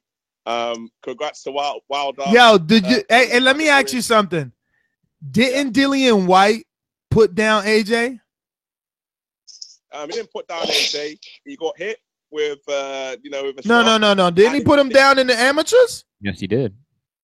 Oh yeah. With headgear? With headgear? That's amateurs. This is the pros now. Okay, and then in the pros, no, you're right. Because then in the pros, he wobbled the hell out of him, right? Almost put him down, right?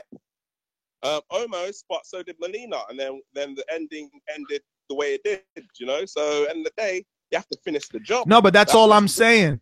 That lesser men than Wilder have hurt your champion. Not lesser men, just men with lesser power. Yeah, but I mean, however you want to put it, baby. You want to put that less wherever you want to put it in the sentence. All we know is they don't have that finish them power, that go to the hospital power, that everybody I fought gets knocked out power.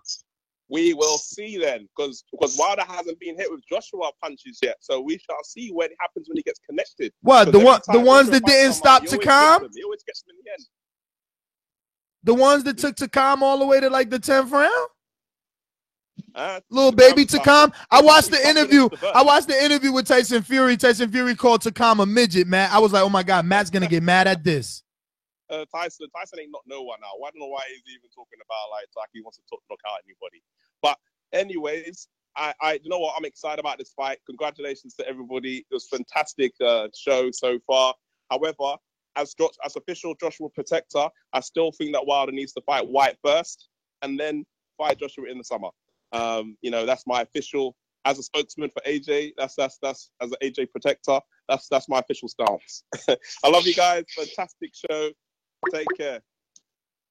you, brother. Thank you, brother, and thanks for the love. Let's get to Dwight there. Dwight, talk to us. Yo. What's going on, brother? Yeah, man. I just think the show tonight was it was lit. It was on fire. The best show I think you've done all year. My only question is this. Where was AJ? He was not on the phone. Everyone else called in. Eddie Hearn did all the talking. No AJ. Now, the thing is, I'm based in London, and he carries the flag well, but I'm a boxing man, and whoever speaks and stands up is what matters. I'm from the old school. If you cannot get up and do something about it when someone is trash talking you, something's wrong. I don't care how big you are, but when it comes to King of Champions, you shouldn't be speaking about lessons, and that's just all I had to say. Dwight, thanks for calling in. We're going to go back to the UK. We're going to stay in the UK. We got, actually, I think this is Canada, right? Chris Garcia? Or I could be wrong. Chris Garcia, you're up. Thanks, Ness. Oh, it is Canada. It is Canada. What's up, Chris? Hall of Fame, representing Canada up here. Yes, man, the Border Wars participant as well. I happened to just look down at my phone as I'm taking these stupid modules from my job here, and I start listening, and I'm like, wait a minute, is that it? Like Eddie Hearn? Okay, so I start listening. All of a sudden, Wilder comes on, Fury comes on, and everyone knows that reaction that they had when they saw Wilder do like that Superman, like freaking over the hand right on Stavern. You jump up off your chair kind of thing. You're like, oh, damn. That is what I was doing in my mother effing cubicle today. I couldn't believe what was happening in front of my eyes. This is historic. I mean, they'll look back when Wilder and Joshua was done 10 years. They'll be like, okay, that fight happened, and all the subsequent celebratoriness of it that we will do 10, 20 years from now. But it started here. That is amazing. And as a new fan, I was just mesmerized. So great work, guys. I don't really have questions. More, better people are going to ask you better questions. I just wanted to shout out, make a comment, and you guys are the best. Chris, man, I just want to say thank you. First and foremost, a really deep bottom of my heart thank you, because there's been a lot of Border Wars contestants from different places, but to see that one converted into a listener and a caller, first time caller at that, that was great. And damn, historic for you, for your first time call to be this particular show. But I'm glad you're on. Damn, let's get the man that really made it all possible. In every business, Matt, there are people that go unseen, that work tremendously hard. And, people are giving us a lot of praise, but there is a man, actually two. There's two people that really work hard on our social media. Today, one of those guys really made those interviews possible simply by letting them know what we were talking about. Letting Eddie Hearn know, and then, one domino lands on the next. You know what I'm saying? But let's bring him on. None other than our version of Eddie Hearn, Robbie Hearn from the UK. Dollar DiBiase Productions. BJ was gonna beat me, then yeah, you predict he's gonna beat me. He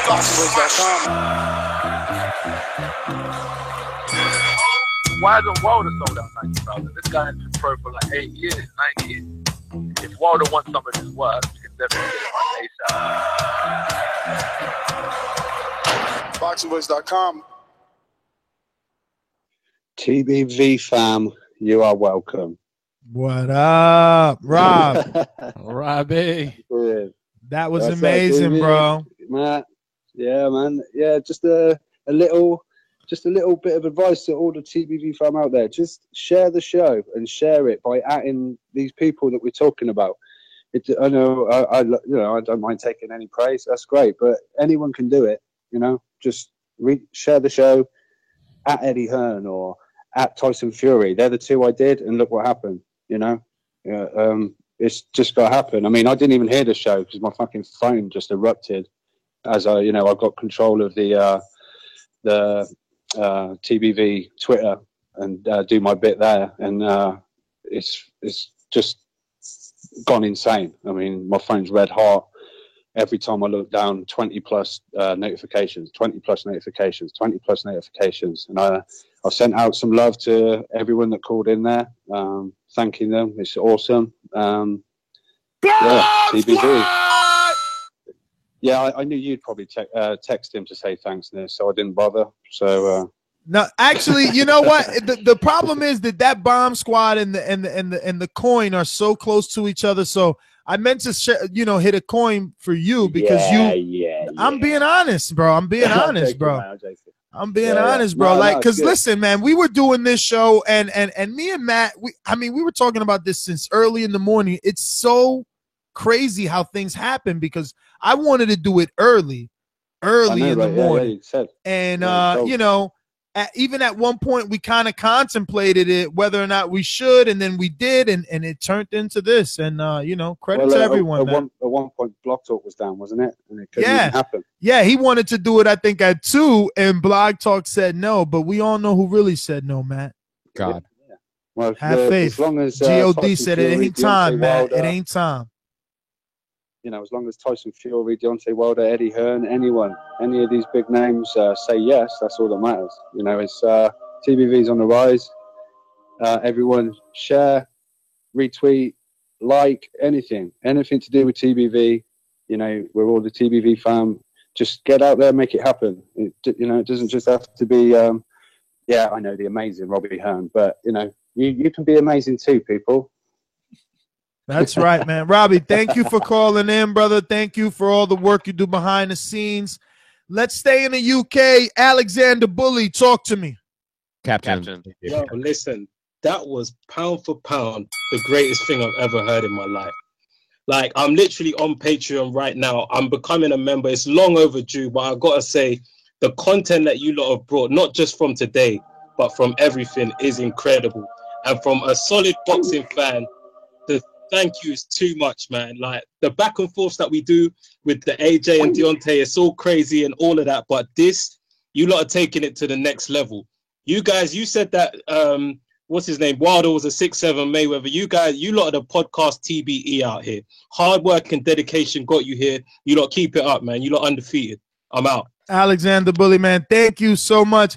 Yo, dudes don't even know. I'm 6'5". I'm about to start crying all these kind words. I never got so many compliments. I'm from the hood. You guys better stop it before you see the waterfalls right now. Who's got some TLC to play? I'm telling you, Matt. Shit about to get crazy. We're going to go out to Rod in North Carolina.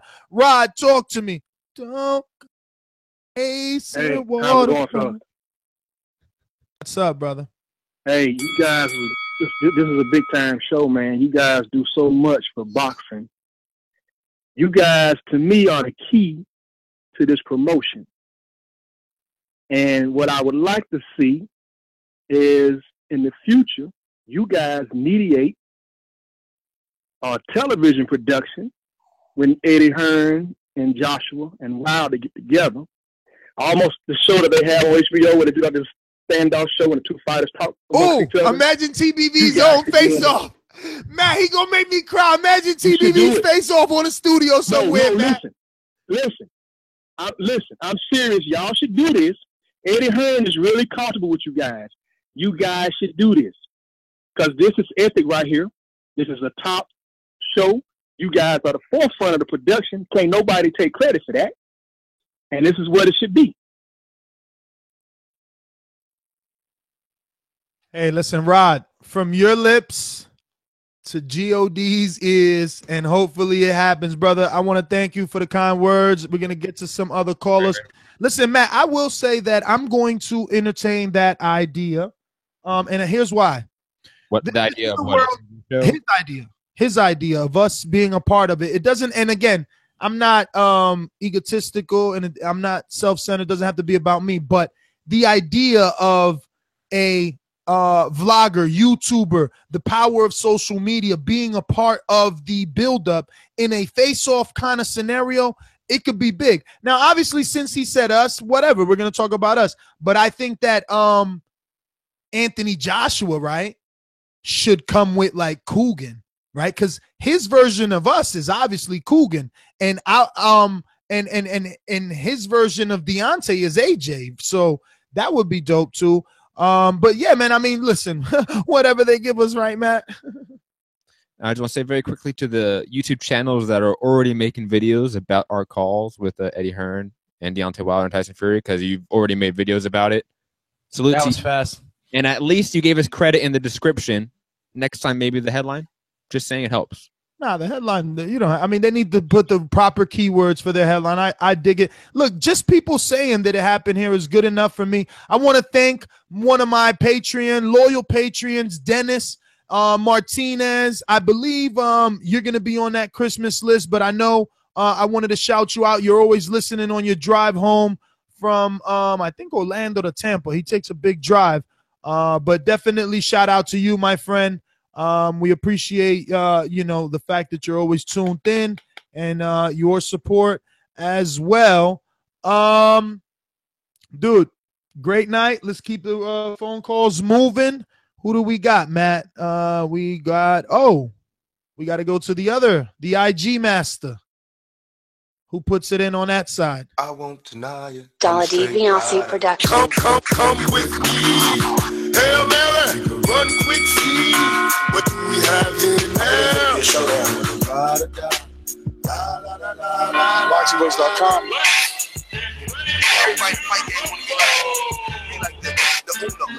Dollar DiBiase Productions.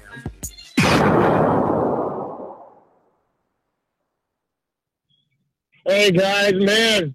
Let me start off with a shout out, man. Shout out to Ness, Matt, Rob, Eddie Hearn, Deontay Wilder, Tyson Fury. I mean, I don't want to say because everyone's been saying epic, but man, an epic show, man. Massive. I mean, I don't even think we touched the surface on this moment, man, that we just had in TBV history, man. I mean, you guys sat at the table. TBV was at the table negotiating the biggest fight that everyone's talking about, Wilder Joshua, and I think you guys just made it happen. And it's like comparison to like Mayweather Pacquiao, man. When everyone was trying to get the fight going, you guys just started those wheels, man. So shout out to all involved, man. And that's the main thing I wanted to say right there.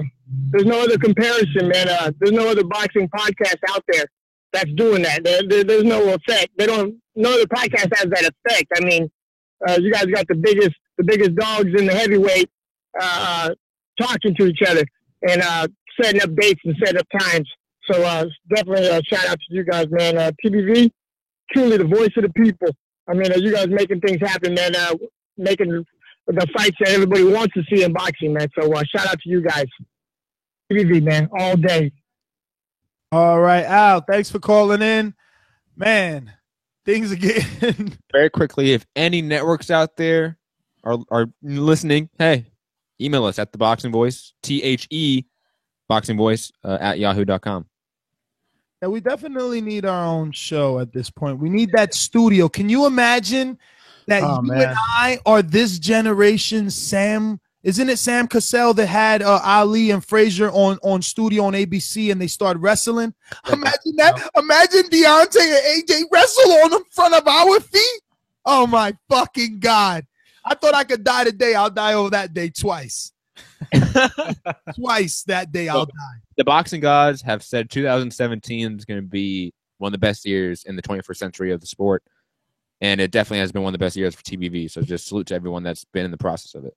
Hell of a growth. Matt, you see my last message. Hopefully, I make it to that year. Let's see, man. 504, you're up.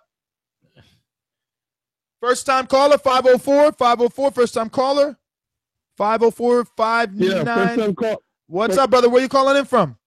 What's your name? Yeah, calling from New Orleans. My name is Japheth. Justin? Yeah. Justin from New Orleans. Talk to us, brother.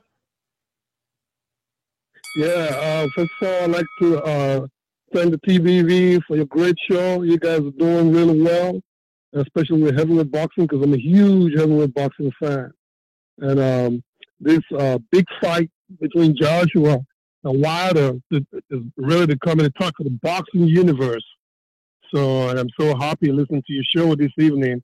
You got all the big players together trying to set up everything for the fight, hopefully next year. But I just want to make a couple of quick points. I think that Joshua is really a victim of his own success. And why I'm saying that is Joshua has only 20 fights or so. And he's been able to unify the division in under 20 fights. And I think that his camp definitely would have liked him to learn a little bit more on the job. But at this time, he's already out there. And there's just nowhere to hide for him. So he has to make a choice, literally. Either to, keep the title and unify with the rest of the champions, Deontay Wilder, or what's he going to do? Is he gonna relinquish the titles and if he feels he's not ready? Because Joshua's a very introverted character. Like, he hardly, talks in public except he's cute. And so I wasn't surprised he didn't call him. He might be listening to the show, but he just didn't call him. But one other point I want to make is Wilder and Joshua right now are 1 and 2 in the division. Though I definitely think Joshua might be a little up there, but Wilder's definitely, in any huddle, Joshua, Wilder 1 and 2. But someone was talking about Joshua getting dropped in, I think it was Nance, talking about Joshua getting dropped, Dillian White in the amateurs and Wobbled in the pros. I don't think that will really factor into their fight whenever they fight next year. Because if you go on YouTube, you can also see Wilder getting dropped in the amateurs by, I think, a Russian dude. And Wilder was also dropped in the pros by Harold Skoniec. And, but both of them have moved on since those early times. And I think that whenever they shoot out, whoever lands first is going to carry the day, and the rest of the belts. But I do think that stylistically, both of them are going to head for a shootout. And that's just my contribution. And I'd like to thank all of you out there for the wonderful job that you're doing. Thank you.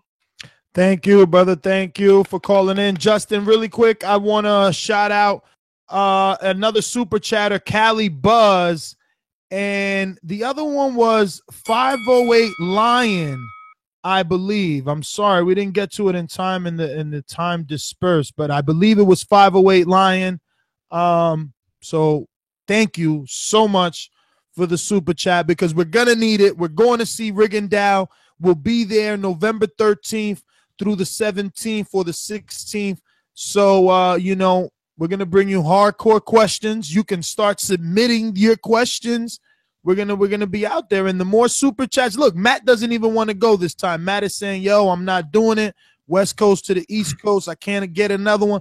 So we need the listeners to step up. We need Matt. You seen Matt brought the political questions to Deontay Wilder. Ness don't bring that game. You know what I mean? So, you want to send your what's those people called? Yes, finances are tight. So if the super chat does, help out, I can definitely make that trip to Rigo in Florida and help get some quality interviews. And if you want to see what I can bring, check out the Deontay Wilder camp live, because me and Ness went in depth multiple days. Yeah, we got back with more than 60 videos from that one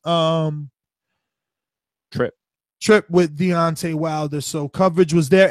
And let's be honest, the Guillermo Rigondeaux needs this sort of coverage, man. So if a dollar doesn't bother you, super chat it and help us get some of the best coverage for one of the greatest fights in 2017, that is, Guillermo Rigondeaux and Vasyl Lomachenko. We getting a couple of callers here on Skype. Call me back, guys. I'm sorry I didn't notice you were calling in. I'll add you to the call. Remember, Nestor Gibbs at NESTORGIBBS. What's up, Matt? And very quickly, I know K-Dub Ken from Texas is on the line. He's saying he's on the line. You have to press 1 if you want us to be able to pick you up. You have to press 1. All right. And that was 503 Lion. 503 Lion was the super chat. So thank you so much. And it looks like that's also Andre, right? Andre, what a show, guys. Hashtag awesome work. Thank you, Andre, for the super chat. We need those. Listen, I don't want to go without Matt. I'm being honest. So help me out. Get Matt on his fucking trip. I mean, look, I don't know nothing to ask Tyrone Sponge, right? At least Matt could probably think of something that is, still because he is a boxer now, to be honest. He's a heavyweight. I think he's 10-0. He won like a WBC. He does everything. He does everything. I can ask him tons of questions. Yeah, so there you go. Get Matt. Hashtag get Matt to Rigo Camp. Rigo Camp. What do we got here? We got Keem in Florida. Keem, we trying to get to your state, brother. What's the deal? What's up, y'all? What's good, man? Yeah, so y'all coming down to Miami to see Rigo, huh? Y'all trying to? We are trying to. That's what it's looking like. All right, that's dope. Yo, I didn't get to hear the show, man. I jumped on. I got the notification a little late, and I seen, it said everybody called in, and I've been listening. So I didn't get to hear it, man. I look forward to hearing the playback. Hope y'all can get that up on iTunes quickly, man, because that's how I came across y'all. That's how I listen to y'all every day, man. Is on iTunes. When I get in my truck, man, to go to work. So, but that's pretty dope that y'all were able to do that. I mean, that's just crazy. Like, I'm honestly, I'm about to download Patreon. I'm gonna start supporting. I'm a newer supporter of the podcast, man. But since I started listening, like, y'all put in more work than anybody. I mean, y'all kill it, man. Like, compared to these other boxing podcasts out here, they're just trash compared to y'all. And some of them even be talking shit about y'all, which is pretty funny, man. But fuck all that. Like, y'all killing it. I'm definitely gonna support. I just want to say though that I on the Deontay Wilder and Joshua situation, like, I hear everybody always calling in, you hear the UK people and the American people, and everybody always wants to say, like, oh, Deontay Wilder and his wild punching and his weird boxing style, but, like, have we ever really seen anybody capitalize on that? Like, we all know he throws wild punches, but have we ever seen anybody? Everybody says, oh, he leaves himself open. Okay, that looks good, but have you ever seen somebody really catch him? Have we ever seen him really get hurt? Like, I haven't. I've seen Joshua get dropped, and I haven't seen that from Wilder. I know somebody earlier was saying you can look it up on YouTube in the amateurs, but I'm talking about, now as a pro, as a champ. I haven't really seen anybody capitalize on these mistakes that us fans see, and I don't see why people feel so strongly that Joshua will be that guy to capitalize on those mistakes and catch him while he's open and drop Wilder and just do all this, Disney World bullshit that they come up with in their heads, man. It's ridiculous. I can't wait to see this fight. I think it's Deontay Wilder has already brought heavyweight boxing back to life, in America. It's so many people, so many casual fans know who he is and they tune in to watch his fights. So I think this is going to be like the biggest fight in a very long time, man. And I really can't wait to see it happen. But that was just my call, and that's what I wanted to say. Shout out to y'all. Appreciate y'all, man. Ever since I started listening, y'all have taken my boxing knowledge to another level, man. Like, I get so much info from y'all all the time. So I appreciate y'all, man. And, that's my call. Thank you, Keem. Thank you for the kind words. And thank you, like you and another caller that said they were going to download Patreon. Listen, you can get it on Android. You could get it on iPhone. And you can get in on the entry level, and we're doing even more content over there. We have overtime shows, and we have other shows that are totally off boxing topics. So definitely a lot of content over there. And remember, you get some rewards, and on top of that, you're supporting your favorite podcast, ensuring that we remain on the air. Really quick before I go to Andre, I want to shout out Larry. That in the beginning of the sentence, I'm going to say thank you, but I got my emoji shrug up right now because it's like, Matt, he says, you know, he's sending a big $10 super chat, and he's saying Loma Rigo's a whack fight, but if you want to go, Matt, here. And he's donating $10 to get you to Florida. But the thing is, I thought he was the one hounding you and I to do a official Loma Rigo announcement show a couple of months ago. And I don't know if that was Larry that was doing that. I'll be honest, I don't remember. But I do know that Larry does think, and has said this on the record multiple times, that Lomachenko wins easily, and he thinks it's a mismatch because of the weight disparity. Also, Loma's definitely gonna want to prove this guy wrong. Oh, okay. See, so we'll bring you all the questions and answers that you need. Don't you worry about it, Larry. Let's go out to Andre on Skype. Dre, what's going on? Yo, man, I was going crazy on the turnpike, rushing to get home to give you guys a call. I just have to say, awesome work, guys. All the work that you put in for over the years is paying off to the fullest, man. I just hope that these other boxing blogs, websites, YouTube channels don't steal this content without giving you the proper credit. If you're going to use this video today, give Ness, Matt, Alex, the whole TBV team the credit. The credit. Don't steal these men hard work. That's all I got to say. I don't know if we're going to Vegas or London, but I'll be there. My passport's ready. I got to find a way to get to Vegas, but I'd rather London, but it's going to happen thanks to you guys, man. Thank you guys very much. Alex, don't eat too much. I called Alex the other day at Newark eating food, man. Uh-oh. He ain't making weight, man. Damn, Dre, I thought you was going to stay quiet about that. Yo, Bruce, get on the betting line, Bruce. Oh, man. All love, baby. All love. All love, brother.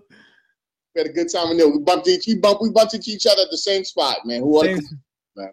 Yeah, good food, man. Good food. I try to stay within my guidelines. You know what I mean? Good, man. I had more food than you, man. I had the Badizio coming all day. You just had your small plate of food, and you was out. That's because you was looking. Anytime you was looking, that's how he was eating. Dre, don't tell him about the fried pineapple with the cinnamon on top. Don't tell him about that. But you're never making weight, Doomsday. All right, brother. Yo, Doomy, so you was out there having desserts and shit? Doomy, come on, man. No, guys, listen. Dre a co-sign on this. Oh, man, really quick. Shout out to Eric Cruz in Texas. What the hell? That's for Alex. I pressed it before you. I'm about to say, damn, why Cruz deserves the sad sound. Shout out to Eric Cruz in Texas, Matt, sending you $5, and he says, here's for some donuts in Florida, man. So hopefully we get Matt there. Let's see. Oh, okay, you guys were in the middle of something. Go. I just wanted to shout out that super chat because we definitely appreciate that. We're trying to get Matt down there with us. He's trying to duck, man. He's trying to duck. So we need that financial support from our listeners. We need Matty down there, man. Let's be honest. Who's gonna bring you the best questions, right? And answers at that. Like, people are gonna tap dance. I mean, look, we were pressing everybody on the line. I mean, it was a great show. Eddie got pressed, man. I know we really haven't talked about it, but Eddie got pressed, man. Wow. Shout out to Sporting Icons saying Dylan White destroys Wilder. Oh, my God. That's why I want that fight to get made. I'm taking all bets. Any straight bet people want. No odds. Any straight bet. Every single one. I'm taking it until there's nothing left. Until I have nothing. I'm taking it. Especially on that one. And then all those winnings are going to go to the same one for the Joshua one. I'm serious. You think it's a joke? 503 Lion again with the super chat. And he says, I'm in the queue, 832, Texas in the house. Let's go, Matt, to the Rego. Okay. Matt, they really want Matt. We need that sound by now. Like, oh no, that's not how it goes. I was gonna say they really like you, but that's not his. It's actually from the Christmas movie. That's what I was thinking in my head. It was playing in my head. It's like they're all gonna laugh at you. But that's not that's not what we want to say. But for whatever reason, that's what came to mind. But whatever. Who's up? We went to Keem, 857-234. First time caller, 857-234. First time caller. Yes, sir. It's Mosquito, where you calling in from? Boston. Mosquito in Boston. Talk to us, brother. First and foremost, congratulations, fellas. I've been listening to you guys for years. Been sending super chats along these years too. Just want to say, great show, man. Excellent show. Thank you, brother. Thank you, man. We're just as happy as you guys, man.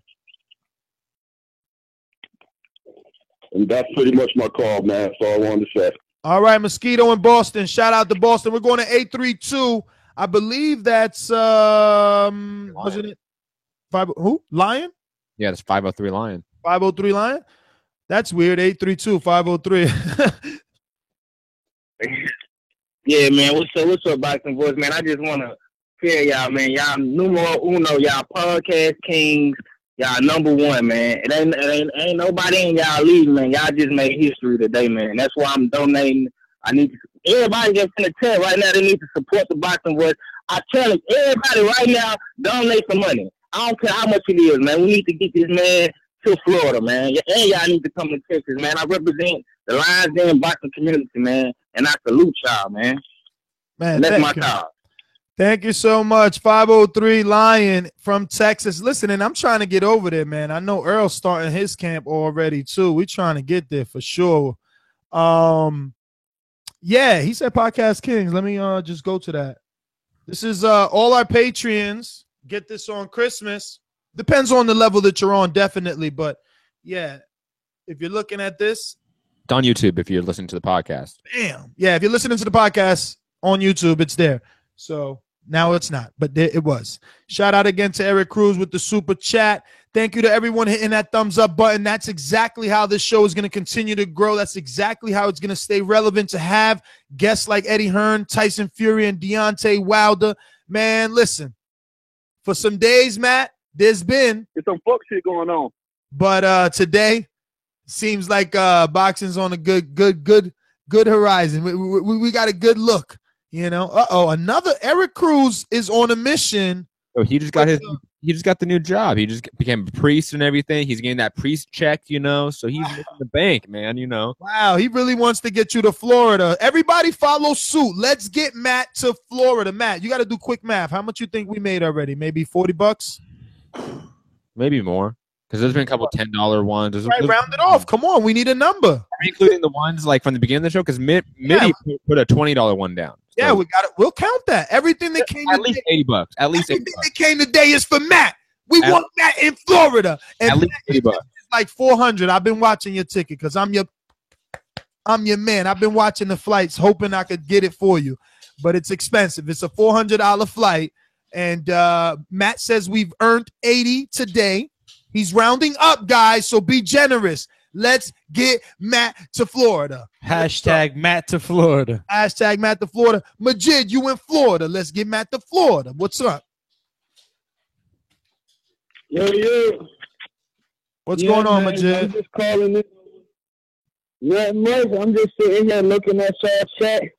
And really, to be honest with you, I'm just talking shit to all the UK fans that's making excuses for Joshua, just having a little fun with y'all show. But I just want to tell everybody to like y'all show. And I also wanted to say to those UK boys, until that Deontay Wilder fight happened, fuck them. They got more excuses than better fights. You know, and I think that USA, by the time we get that fight, we're going to take that belt back over here. So that's all I got. My main message today is fuck UK and keep up the good work, TBV. All right, Majid, thanks for calling in. Wow, I got to address this comment. Wow, where'd it go?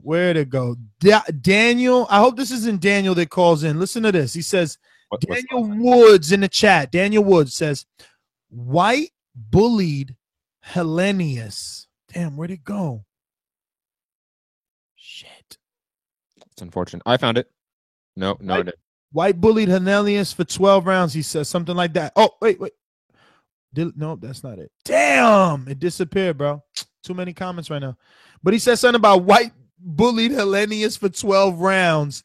Wilder's never been bullied like that.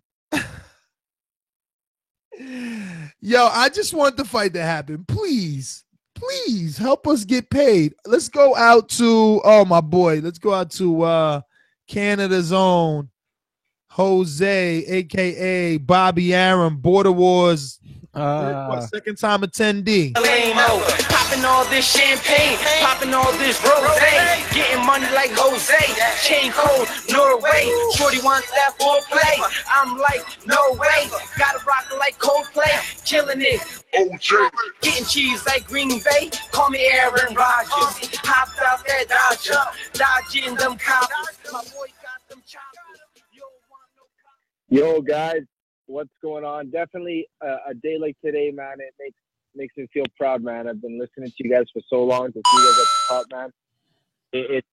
It's a culmination not just of you guys, but of us too, man. I always said my dream was one day for you guys to hit it big, man. And hopefully one day you guys are on the scale of ESPN, HBO. Like you guys have that shine. You guys deserve it, man. Hard work, dedication to all your co-hosts. But you know what?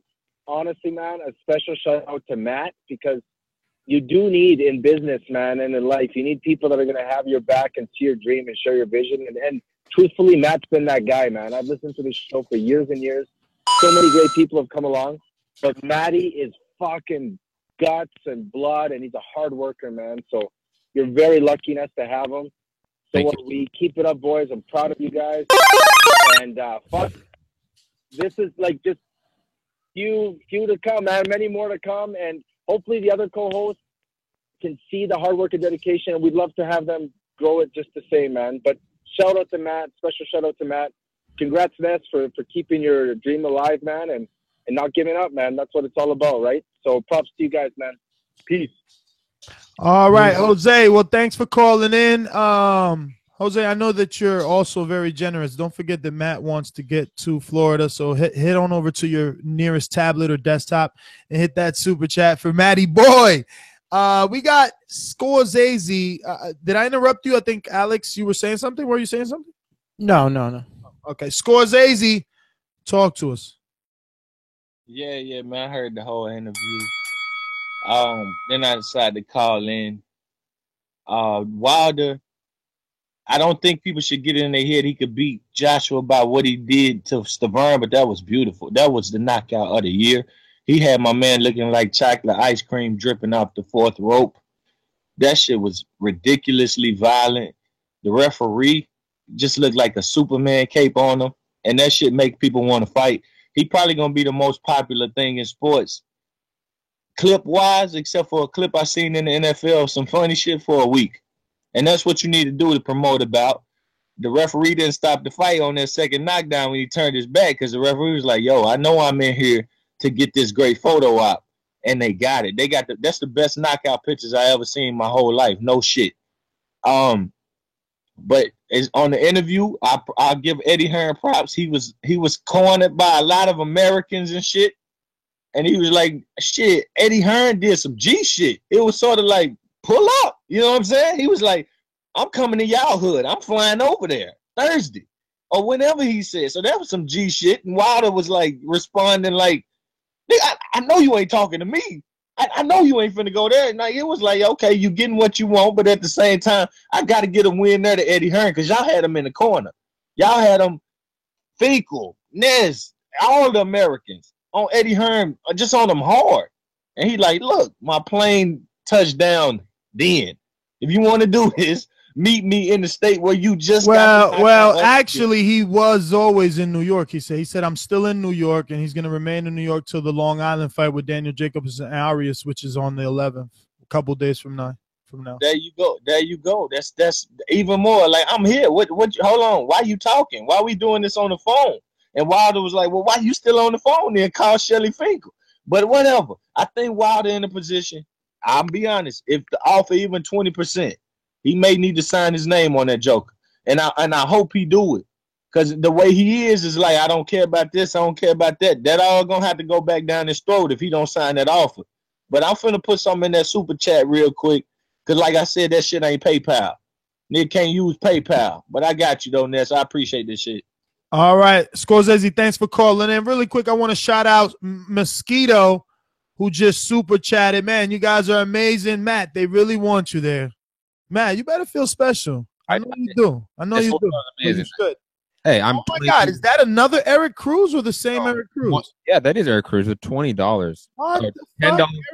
His statement is $10 from Fugatti, so shout out to Fugatti, and $10 from me. No preacher money here, LOL. No preacher money. That is amazing. Shout out to Eric Cruz and Mosquito in Boston just did a $10. And Mosquito in YouTube, if you're not the same Mosquito from Boston, I do apologize for confusing you, but obviously, thank you to you for the super chat. Matt, that's it, bro. It's a wrap, bro. Yeah. It's time. I feel happy though. I got a huge smile. I can't wait to, just soak this one in. But damn. Another L, smoke it, really, decompress, get introspective about this interview. Yo, this is just one of the best things, because this is our job. Yeah. So, to feel this happy about work is amazing. So just, continue. Thank you to all the listeners. Continue to share the show, help this show grow. Drop us that 5-star review on iTunes. It helps with the visibility of the show. Remember that our regularly scheduled days are always Thursday and Sunday at 7 p.m. Eastern time. But if you subscribe to this YouTube channel, and shout out to everyone that did, we crossed the 48 or is it 58,000 mark today? Crossed the 58,000 mark for subscribers and the 48 million viewers on YouTube. We broke that number. Yeah, man. So, just shout out to everybody. Look, shout out to Big Nick somewhere in another country because he's sending some euros, man. Big Nick, shout out to you. We truly appreciate it. Matt, they're going to get you there, Matt. Damn, Matt, we might have to keep the stream going to get because how much is that? Are you adding this up? Well, I mean, that right there is already $35. That was just added in the last minute. All right, so 35 plus. We're at 115. We're at least 100, and I think I'm lowballing at this point. All right, we're at 115, ladies and gentlemen. We're at 115. Come on, let's get Matt to Florida. Matt, what's all right? You're in Florida. What are you gonna ask Rigo? Andre Diacono sent you $50. Wow. Get Matt to Florida. # alumni love. Now that's what I'm talking about. Matt, what are you gonna ask? What are you gonna ask Rigo? Look, they want you there, Matt. You're on the spot now. We're gonna have to turn this music off. Oh my God. Yo, you're on the spot. Rigo's in front of you. What are you gonna ask him? I'm a politics and business guy. I love breaking down fights and the technique of it, but I love talking about the behind the scenes. All right. So how are you going to make the connection with a non-English speaking Latino and politics? Come on, Matt. Oh shit, Matt. What? Who's that? Roberto Marx. Roberto Marx. $5, Matt. Where were you at? Okay, so wait. We were at 135, and then he sent you 50. No, we were at 115, and he sent you 50. That puts you at 165. We got another 5. We are 170, Matt. We need 230 to get you there, Matt. 230 to go. 230 to go. I know his trainer does a very good job of translating, and Rigo's always been a little bit unfiltered. He's always been one to know what he is saying. Oh, did that's someone some shit. I just think someone else did something. I don't see it. Wait. There's an arrow. I got to check. I think Mosquito. Did Mosquito better? I don't know. I don't see anything on my end. But I think I'm gonna delve into that. What was it like with Egis Klimas? Because that was a in the media back and forth, battle to get this fight. Very similar to Deontay Wilder, Anthony Joshua. Obviously, this fight has spilled over in terms of negotiations in the media. We had all the parties basically involved call into the show in the media and discuss the negotiations. That's almost what Rigo and Loma did. That's basically what they did, except for calling into the show. I mean, you guys could have, hurts my feelings, Rigo. I know you love the show. You could have called in. But we're going to delve into that. And we're going to delve into what's next. Because is this it? Is this the legacy fight you want, Rigo? And then you're gonna walk off into the sunset Andre Ward style? Or are you going to go after other big names? I heard he's planning on going back down. But this is the political side of boxing. And something you can talk about is that the WBA gave him 5 days after winning. If he wins, he's got 5 days to decide what he's going to do at 122. And if he loses, he gets stripped. Oh, my God. Dempsey just gave you 20. He says, get to Florida, Matt. Here you go. Look at Scorsese, man.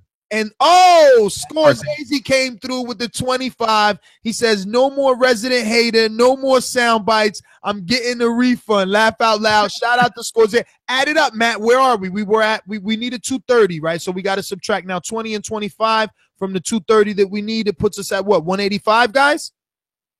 If we were at 170, which is what you said before, that extra $45? No, we're above 200 now. We're at 170, so 45 puts us at 215. So now we still need 185. That was right. I know we have another caller. I haven't figured out he or she's name yet because we've been talking. Well, we need to take callers, Matt, because we're almost there. We only need $185 more to get Matt to Florida, guys. Can you believe it?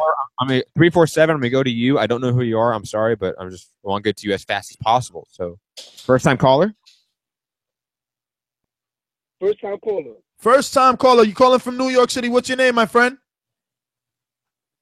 You know it. My name is Eddie Cruz, and I was at the Deontay Wilder fight up at the Barclays. All right. So give us your take, brother. Trash, complete trash. Let me tell you something about Deontay Wilder. I've been having a lot of arguments with people, and I want you to name me one puncher, destroyer in the heavyweight division that's been a champion that's acted like a clown. Mike Tyson, George Foreman, Jerry Cooney, Ronnie Lyle, all these devastating punchers never acted like clowns, and it really bothers me how Deontay Wilder is over here jumping around like a circus clown. Can you define that so we know exactly what you mean? Are you mean jumping literally when he wins the fight, or like the technique? What are you referring to exactly? That's what I'm saying. Have you ever just the way did you see that embarrassment of a fight? Like was this MMA? Was this WWE? My man didn't throw one jab, not one hook. I don't even know what you call that. That was a travesty. I mean, he set up that right hand that put him with the jab. That was a 1-2. That was a 1-2 that put him down, brother. Listen to me. Let me tell you something. That was no 1-2. It was the jab on the inside. He scraped the glove a little bit coming back, and he hit him with the right, and that's what put him down. Yo, the first knockdown was definitely a 1-2. He split right through the guard. How can you say that's not 1-2? That was a straight 1-2. That was a straight 1-2. That was no straight 1-2. Oh my God. It is a straight 1-2, bro. All he does. No, it wasn't. Because if it was a straight 1-2, it would have went straight down the pipe. He hooked that punch. It was down the pipe, and that's exactly why he was able to break through that guard, because it went through. Stop it, Eddie. Come on, Eddie. You're looking casual right now, or you're looking like a hater. Come on, everybody knows he threw a jab then a right hand. Even if you don't like the technique, you cannot call it a 1-2 because that's what it is. And he was throwing jabs the whole fight up until that point. Hold on a second. So you're telling me that wasn't a roundhouse punch? No, you're talking about second knockdown. You're thinking of the second knockdown where he juked, threw a right hand, it landed on the shoulder and on the guard, and then he uppercutted with the left. Which a move like that doesn't require a jab. And a move like that isn't supposed to look technical because it's untraditional. Eddie, today's show was too good. I'm sorry you're a first-time caller, but I got to move on, bro. We're not going to really do the hate thing. Did you hear today's show? Did you hear what kind of show we had today? How is that not hate? You're calling a perfectly thrown 1-2 that stopped the guy, that put a guy down within seconds of the round. You're saying it's not a 1-2. Like, I mean, I don't know if you're trolling or what. Like, we got other people we got to get to. That's what I'm saying. Trolling.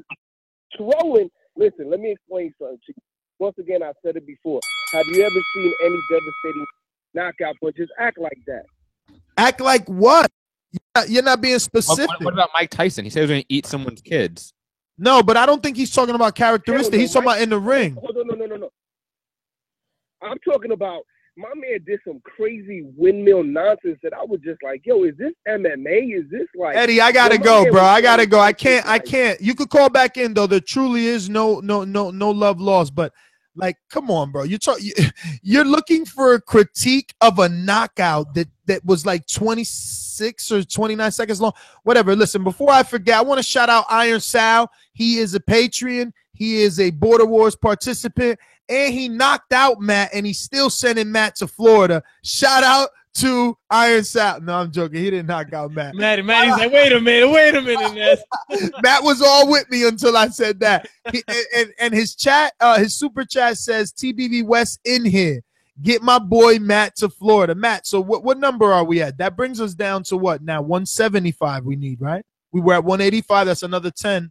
Yes, I believe so. And we also have Info Joe. Oh, we got a ringer in his house. Mr. Info Joe. This portion of the show we call In the Mr. Know, Info Joe. presented by my brother. All in to say, man, is you're listening to the #1 pound for pound boxing podcast in the fucking world. Hey, man, that shit today was awesome, man. Shout out to you, Ness and Matt. And, man, TBV, man, we got the best callers, the best listeners, the best people in the chat. Hey, man, fuck all the rest. TBV is where it's at. That's my call, man. Good shit. Good job, man. Props. I watch you guys grow. I've been listening for over almost 5 years now, 4 years, man. And to see where you guys are at right now, man, I just want to say, man, I'm proud of y'all, man. Much love from above. Peace. Joe, thank you as always, brother. Thank you to everyone that continues to give us kind words and appreciates the hard work. Thank you to everyone super chatting, and thank you to those that can't super chat. It's okay. It's okay. You know, we're not asking anybody to give anything, and we're not asking you to break the bank. You know, you sharing the show on your Facebook, on your Twitter, on your Instagram, you know, you telling your friend at the water cooler, that is support in itself. You're helping the show grow. We appreciate it. Matt, I mean, look, I could talk all day, Matt. I don't know. You got 175 to go, Matt.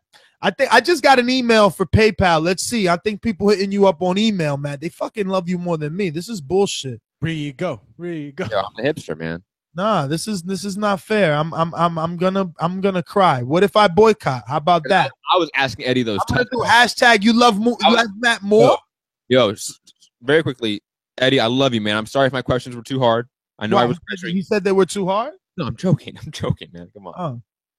I was about to say, Matt, you're gone. No, I'm joking. Yo, I thought someone sent the paper. I could have sworn I got a PayPal notification, but I want to shout out Alexander, who signed up to Patreon. Thank you so much, my friend. That is official of you to sign up to Patreon and definitely support the movement and get behind, you know, the TBV crew, because that's another way to get Matt to Florida. You know what I'm saying? If you're going to sign up to Patreon, you can get Matt to Florida as well. Eric Cruz dropped another $5. Eric Cruz, man. Please don't go. Dropped another $5? That's Eric, man. You know. Anybody trying to call in on Skype, you must add us as a friend first. Whoa, what is this? I think someone. I don't know. I can't see your screen, Ness. I think someone. Let me see. The message.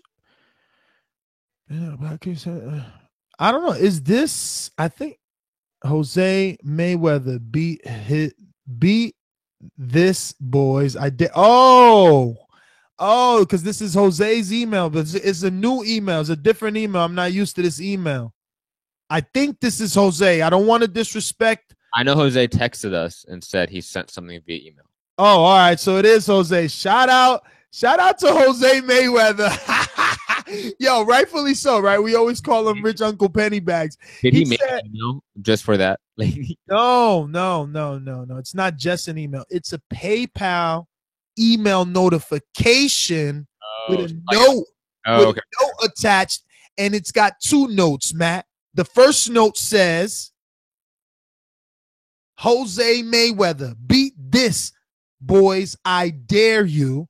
And he's daring the rest of the audience to donate more than his other note, which is a fucking C note, Matt. So you're only $75 away. Matt, how are you not blushing right now? No one's ever. No, this is the second time that people have given you money live on air to get you to Florida. Like, they really love you. I don't know if we stated it already, but we definitely passed 58,000 subscribers. I don't know if we stated it. I forgot. Oh, no. Yeah, no, we definitely passed, and we did state that. I mean, there was a slight bit of confusion. I think we said 48 for 1 minute, but you corrected me. It definitely is 58. Oh, Fugatti calling in. Who? Fugatti. Let's get to him then. That's the Texas number? Yeah. Fool, what's up? Uh-oh, Matt, you got another 5. It's Cali Buzz. Great show, fellas. Had to double back over from Sacktown, Matt. NorCal, man. That's $70, Matt. We only need 70 more to get you to Florida, Matt. It's on and popping. We got to do it tonight, too, because I was buying the tickets tonight. I just wanted to say, great show, guys. Great show. That's amazing. I know how hard you guys work, and, man, it's just great to get that content for everyone. Try to get in on that super chat, too, and I shared the show on my Facebook and on Twitter and everything, man. I think that's going to be huge. I got a bunch of Wilder fans that are friends, so been trying to bring them to the show for a while. I think that's going to be crazy. Them getting to see how hard you guys are working to make these fights, and man, you guys are just, it's amazing how much access you guys give us to the show, and man, just appreciate it. You guys are great dudes, and Robbie Hearn working back behind the scenes. Just a solid guy, too. I mean, it's awesome. Definitely, man. Fool, thanks again. Yo, Matt, Sports Genius sent you 10 more. That brings you down to, 60? And it says, let's get it, Matt, from Toro, from India. Viva la voz del boxeo, baby. That's a... Damn, La voz del boxeo. Way to go, Matt. You're almost there. We definitely got to stay on. Come on, we could get that 60. Do an overtime show? We got to get this 60. If we go to overtime, you might cut yourself in the foot. You know it's going to be limited people. But Patreon's always the most loyal when it comes to donations. That's always a fact. I mean, you're right, but I don't know, man. People have been generous. You're 60 away right now, man. Without Patreon, we would be, nowhere. That's for sure. So we always want to give them the quality content, and plus, then we can really talk about Border Wars because we got Doomsday on the line now. Like come on, like. I mean, I don't want to talk about Border Wars. Let's see. We got George Gray here on Skype. George, first time caller. Yes, mate. Where are you calling in from? From the UK. All right, brother. Talk to us. Well, first of all, what a show tonight. I have to say, well done for that, because that's pretty mad as a UK boxing fan to hear Deontay and Tyson and Eddie Hearn talking at the same time. That was a bit surprising, but fair play for getting them all on there. Yeah, man, we were just as amazed as you. It was wonderful. Yeah, I mean, there's going to be some big fights in 2018. It's just a matter of who's going to come out on top. Personally, I think it's going to be Deontay, your man. I'm not going to lie to you.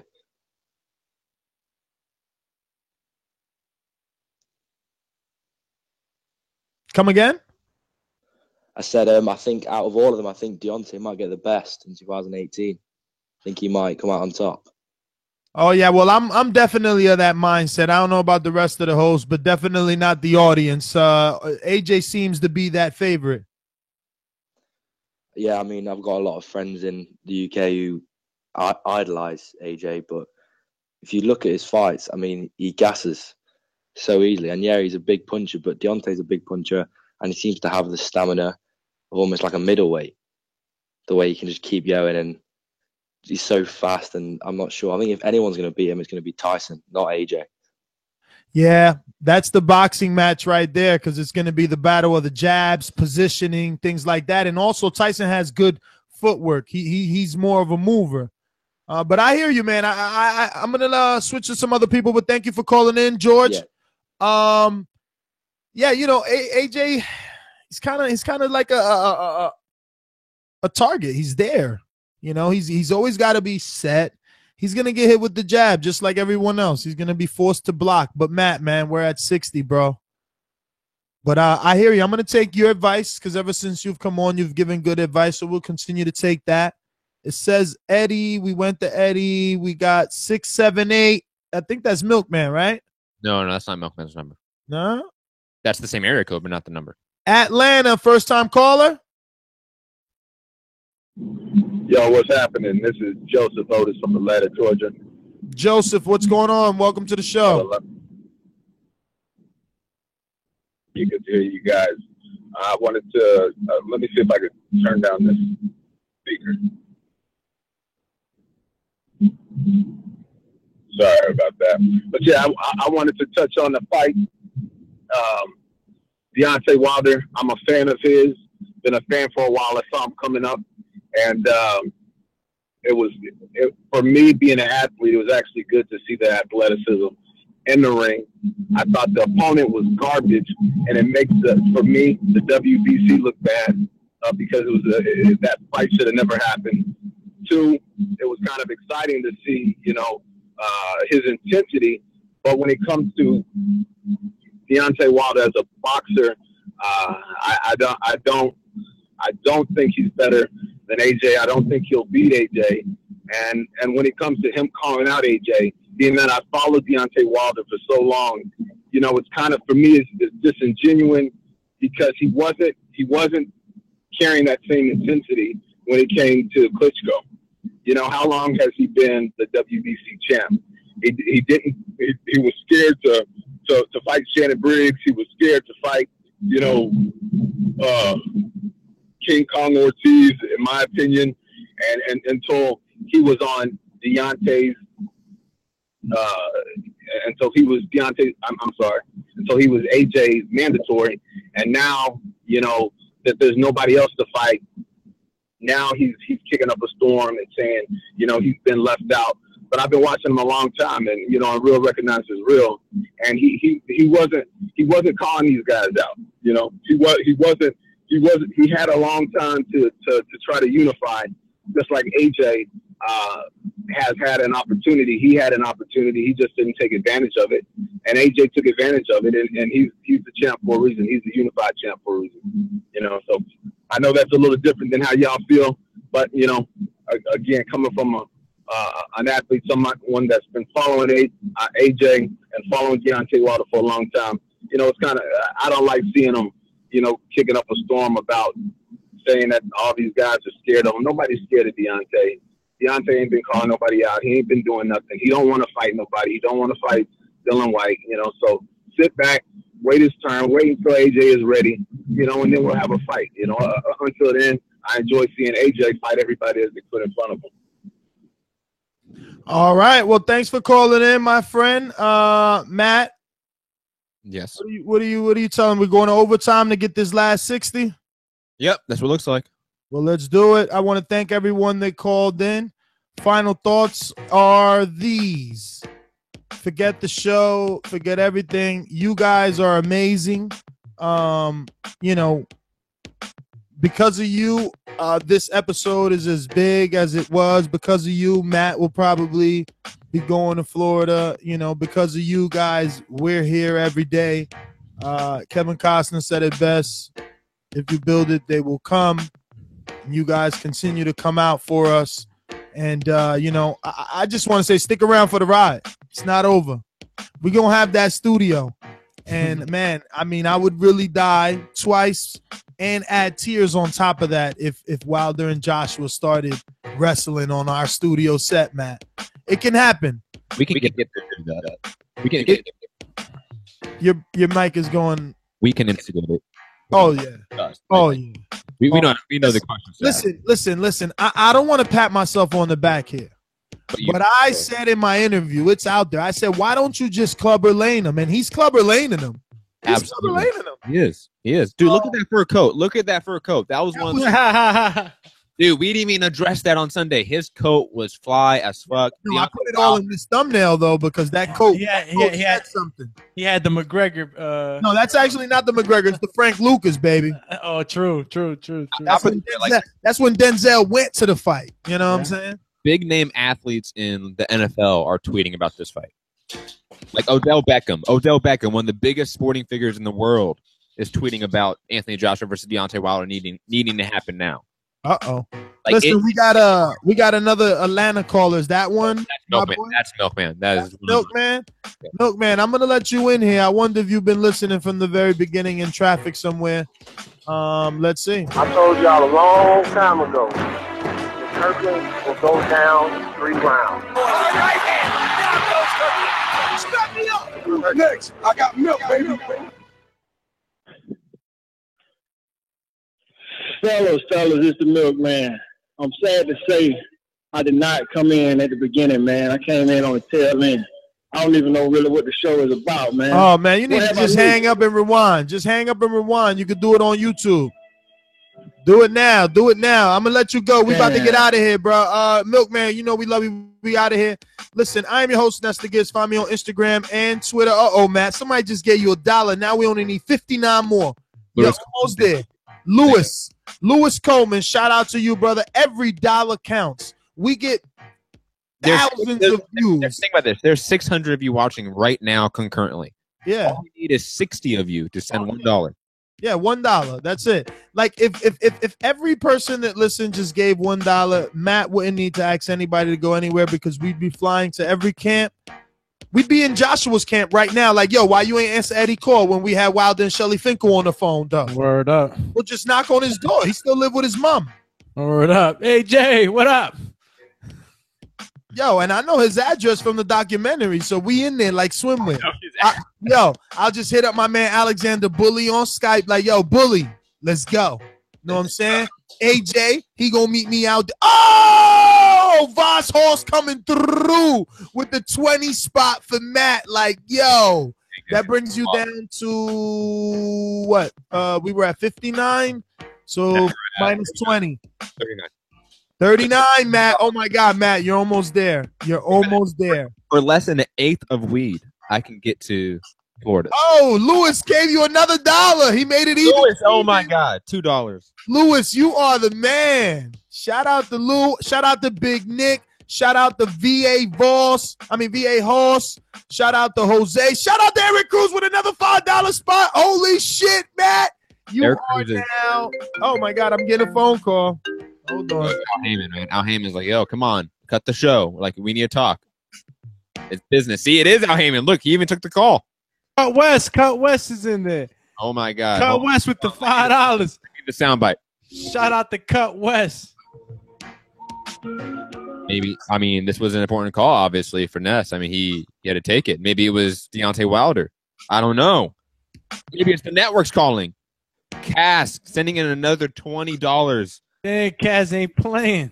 Saying, TBV, we love you. Keep bringing the truth. Thank you. Man, this is the family right here. I'm pretty sure we may be a couple dollars away, but I think we got it. I think we got it, everyone. I think so, brother.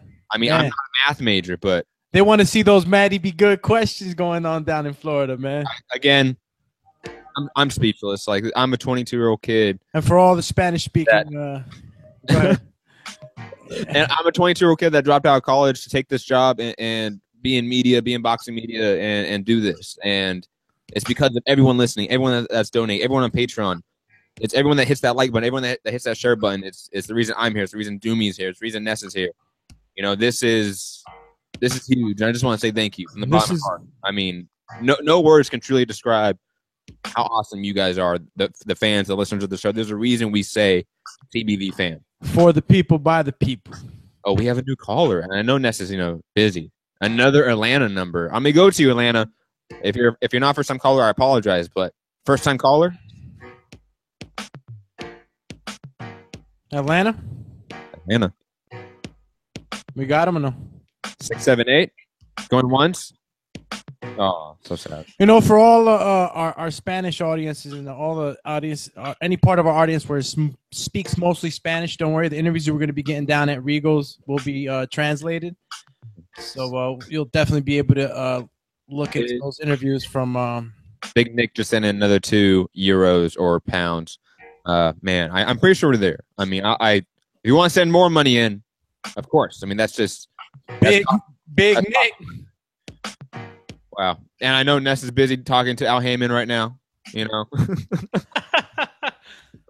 Doomy, I mean, you've been silent. You've been very silent. I've been very silent. You know why? You know, a reason is that, just getting back into the swing of things. I've been off the show for a while, bro. You know, like boxing, man. Like, you can't jump into sparring Glenn Tapia if you haven't sparred in a bit, you know? You know what I'm saying? But, the skills is always there. And I just been real busy, man, and you know, going through a lot of other things that you know you just go through. But everything's smoothing out.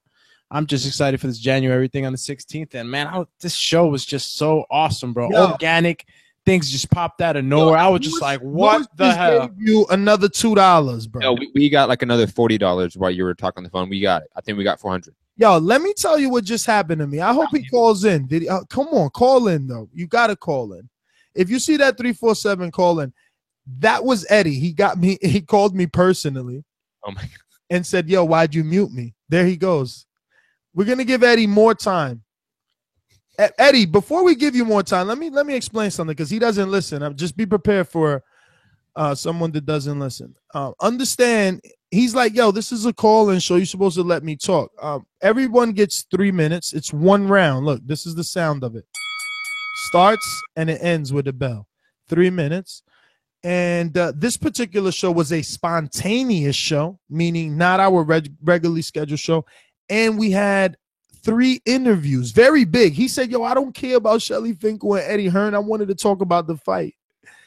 And he doesn't get that. I'm like, yo, dude, on a day that went so great with this particular show, we kind of feel like we made history. We don't want to, you know, be talking, I don't know, like he's trolling. He says he's not trolling, but like you're talking about the way Deontay knocked somebody out in 29 seconds. And he's saying that it wasn't a jab. I mean, come on, man. Like, I mean, we've already heard also that, you know, all the comments about the windmills. We've even seen the memes and stuff like that. But honestly, come on. The guy hit him. He says, yo, I'm a first-time caller. That's not right, which I did. So, you know, Big Heart Ness sat on his personal call in the middle of the show. In the middle of a show and gave him 3 minutes, and he still is expecting more right now. Eddie, can you just lead with how much time you think you deserve right now? 90 seconds. Huh, Eddie? Yo. Yeah, talk to me. Yeah, listen, but hold on a second. So now, how you gonna put me on blast just like you did right now, and you ain't even let me speak my piece? I'm letting you speak. Think that's professional? I'm giving you the floor. All right, now hold on. Now, are you ready? Are you ready for this? When Deontay Wilder fought Speaker, yo, that was a fight. When Deontay Wilder fought Molina, yo, my man. 60 seconds. Molina put it on him, and that was a great fight. You know what I'm saying? That was a good fight. What we saw on Saturday, come on, man, that was embarrassing.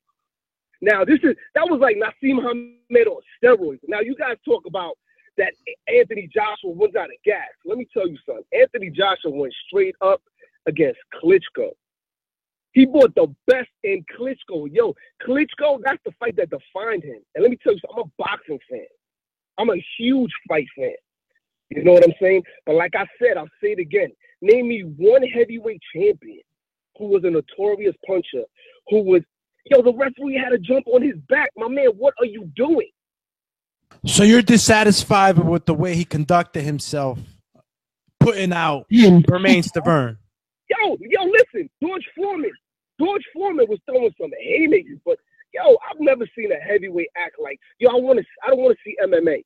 I want to see boxing. Maybe that's just the fury that Deontay Wilder carries when he's in that moment to finish you. I mean, it's not like it's something new, right? Now hold on a second. You saw that crazy move he did, that 1-2. I was like, yo, what the hell was that? Yo, he can't do that against Wilder. He can't do that against Wilder. I mean, Joshua. He is can't Wilder. do that against Anthony Joshua. He can't do that against. I'm saying no. He can't do that against Joshua. He can't do that against Joshua. Yeah, that's your opinion. He can't do that. There's only one man. Huh? I beg your pardon? Your opinion. He didn't do that against. He didn't do that against Speaker. He didn't do that against Molina. And people talk about it. Let me tell you something. You don't think he got better? Could he just not have gotten better? Joshua. And who's that? It's Matt. It's Matt. Could he just not have gotten better? Like you said, like he didn't do that in past fights. And yes, that's true. But could he also just got better? Like that is also true. Eddie. How are you getting better when you're not even using any? Dad, talk to me, my brother. No, listen, hold on. I just want to give you a wrap up. I want to give you listen to me. I want to give you a wrap up time because you can't expect for me to be here forever. You know what I'm saying? No, you got more. Listen. At first, I was dissatisfied. You are the man. Your show is the bomb. You gave me the floor. Yo, I got nothing but love for you. I will be calling your show all the time. And we want you to call. We want you to call. Well, we really do, and you're gonna get 3 minutes every time. Yes, I appreciate that. Guess what? What's gonna happen when my 3 minutes is up? I like your show so much, I'm gonna call again and again and again. Eddie, well, thanks for calling in, brother. We're gonna go ahead and wrap this one up. It's been a long one. I know everybody's enjoying it. Shout out to Coach Mitty, gave you another donation, Matt. Yeah, we're definitely over the 400. We should be good. So we're good. Matt says we're good. It's time to say our goodbyes. I am your host, Nesta Gibbs. Find me on Instagram and Twitter at NestGTO.